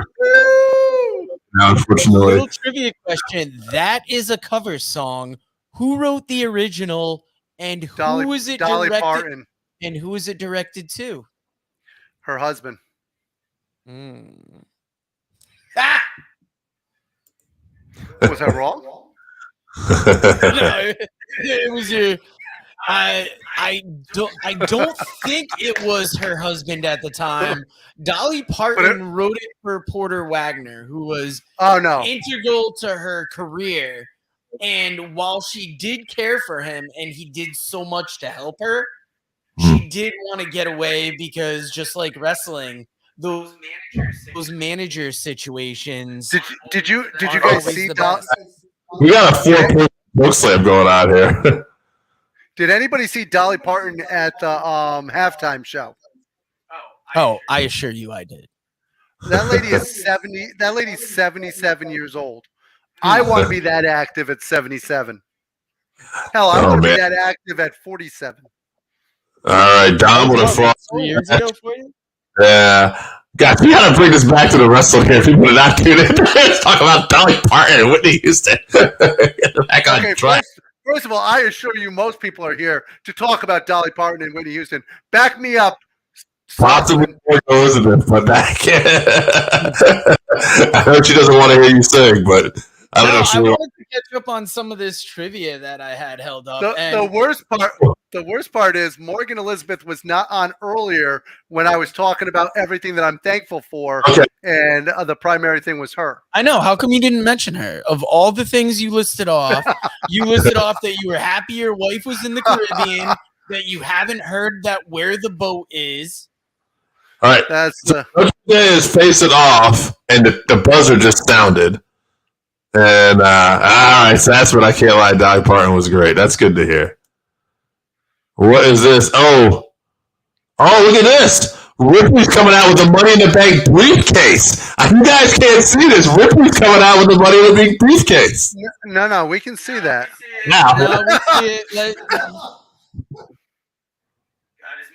God, as much as I'm trying to pretend like there's no time difference, there's no way we can ignore this. Yeah, you're killing us. Oh, there's another. Oh, here it goes. The Apex Predator, the Viper, Randy Orton, baby.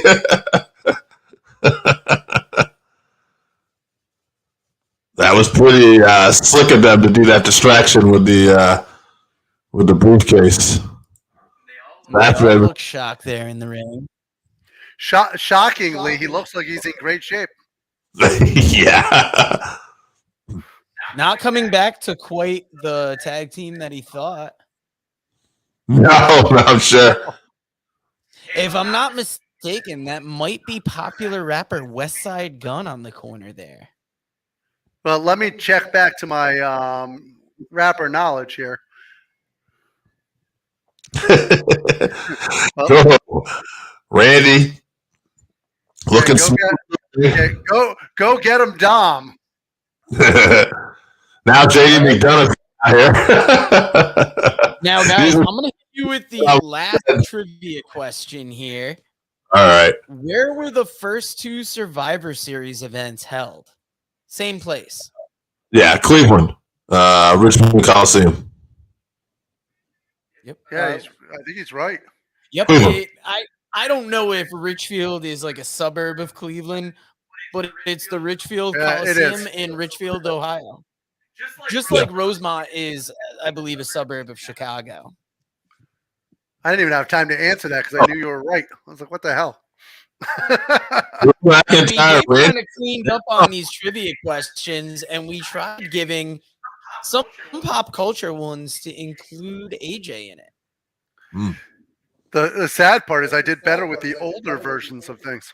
Yeah. Which is a real I know. I was told to change like questions, try and include some things that might be not easier, but a little more fair. And it just still seems to be a deep cut. I would like to point out I did come through with a song from 2 Chainz. You did. Very impressed. Oh, okay. Everybody's ganging up on Orton now. That makes sense. Everything else is up. So now we got the brawl going on here. And we are 10:44 here, by the way. I'm going to make a prediction. At some point, JD is going to take the pinfall here.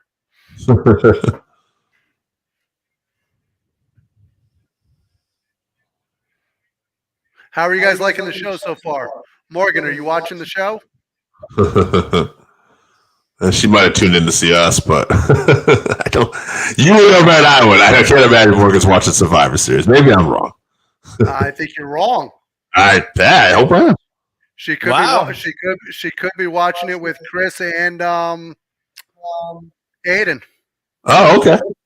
All right. I'm loving this.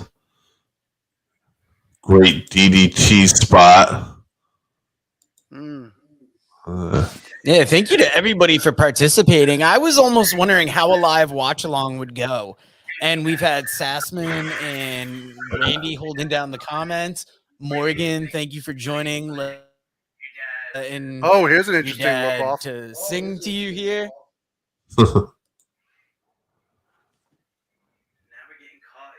Now we're getting caught in the heaviness of the moment. I still think the match of the night was the women's war games. Does anybody else agree with that? I do not agree with that anymore because these guys are killing it right now. No offense. Yeah, I still enjoyed the women's war game more. Nah, too many. Like, I think for me, I love the fake cash in. You know? Yeah, that was a good. That was a nice little thing that, like, this really made this a little special because I didn't see that coming. It is great to see Randy back too. I mean, it's been over a year since he's been gone. He is going to be heartbroken to find out that Matt Riddle's no longer here. Everybody in the comments, let us know your favorite match from tonight. I like this match, but I think I like the women's war game match the best, and I'm very surprised to be saying that. Yeah. This isn't a bad match. This is quite good. No, I love the women's match, and maybe it's recency bias, but there's a lot of few spots. Like right now, this spot right here with Steph and Sammy fighting with JD on the top here. We saw. Yeah, what are we doing here? Io Sky jump off the top with a garbage can on her head. I know. What was this though? They're gonna throw him into an RKO, maybe? That's what I'm thinking. They're Yeah. gonna launch him into the RKO. I was thinking some kind of Spanish fly off the top. Oh. I'm gonna guess by Dave's reaction, we're gonna get what we want. So Sassman agrees here.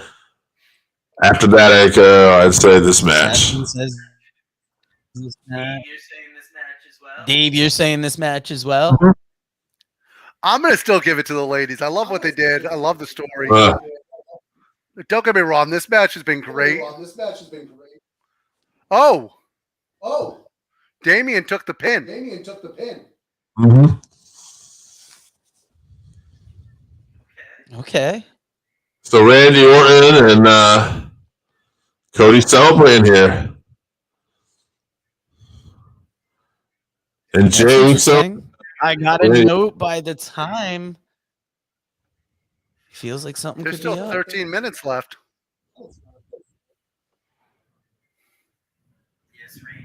Yes, Randy, you were right. What a match. I say what a card. I think that for somebody like myself who does not like the Survivor Series usually, this has been outstanding. And you know why? Because there were no Survivor Series matches. That we had 2 long Well, war the games. thing is, I think the War Games has kind of replaced the Survivor Series match. It handles that multiple on multiple need, and it's a way to finish this. Maybe it's just because we don't have the sound on, but it feels like there's something else. And then it just could be because we anticipate Punk. I mean, they could also be celebrating for 12 minutes. They don't have to end at 11. This could end in the next few minutes. It's pay-per-view. They do that once in a while.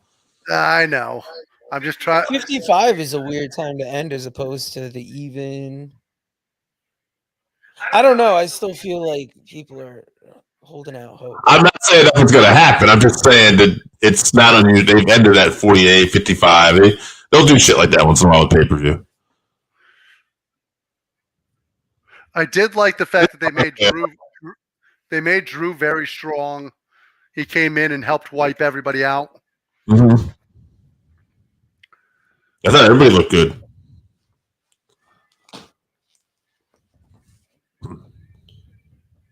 They actually did make Damian Priest look strong throughout the match, even though he took the fall at the end. Maybe this is where he separates from Judgment Day Monday on Raw. Morgan Elizabeth, what was your favorite match? If you're still listening. All right, we see the trademark coming up now, or at least I do. Up next, the Warrior. All right.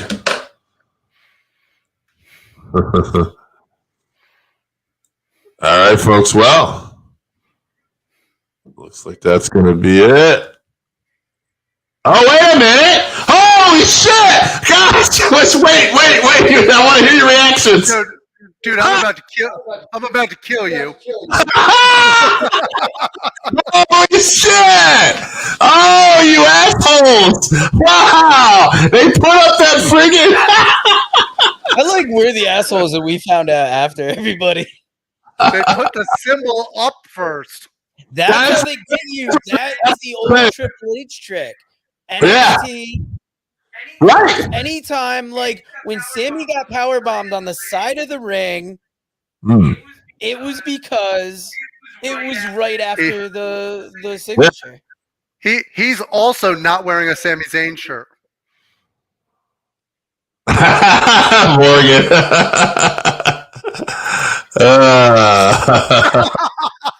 Yeah. And also want to call Joe. If you guys can't tell, my daughter ended up with my sense of humor. Yeah. CM Punk. Wow. I love that it's finally somebody else busting AJ Styles besides us.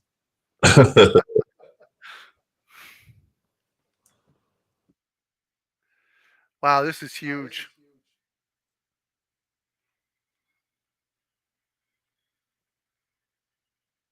They did every bit to tease you. This is some shit right here. They also did everything along the way to make us believe that they hadn't been talking to anybody. That he hadn't signed, that he hasn't even talked to him. Well, it's weird because there for a while it was like he's in talks, there's something possibly, and then all of a sudden there was a quick nothing's happening. Yeah. And that was weird because it's like, how are there talks and then somehow maybe we're wrong? The crowd is going insane. I almost want to watch this back at home just to hear how the crowd sounds. Randy saying the crowd's going wild. Yeah, I put the volume. And you're right. This is a weird spot for this to happen. Let me put up that comment while we talk about this. But I am cool with it. I mean, of all the things that's happened, that is quite the note to end on. Yeah. And guys, before we shut down this watch along, is there a chance that this is the greatest Survivor Series of all time? Hey, here's something also for you too. Not that we are going to get off, guys, but I mean, does this draw more people to go watch the press conference now? Yes. Yeah. Yeah. Right. Like, I want to go see it. I'll put it on since we sign off here. I know we said we weren't going to do a watch along for the press conference, but well, we can't do one like that because we're not going to. I know. Trust me, I'm the one who's got the hour drive home. Right. Yes. Well, before we sign off, guys, Dave, AJ, why don't you drop like one last comment on them?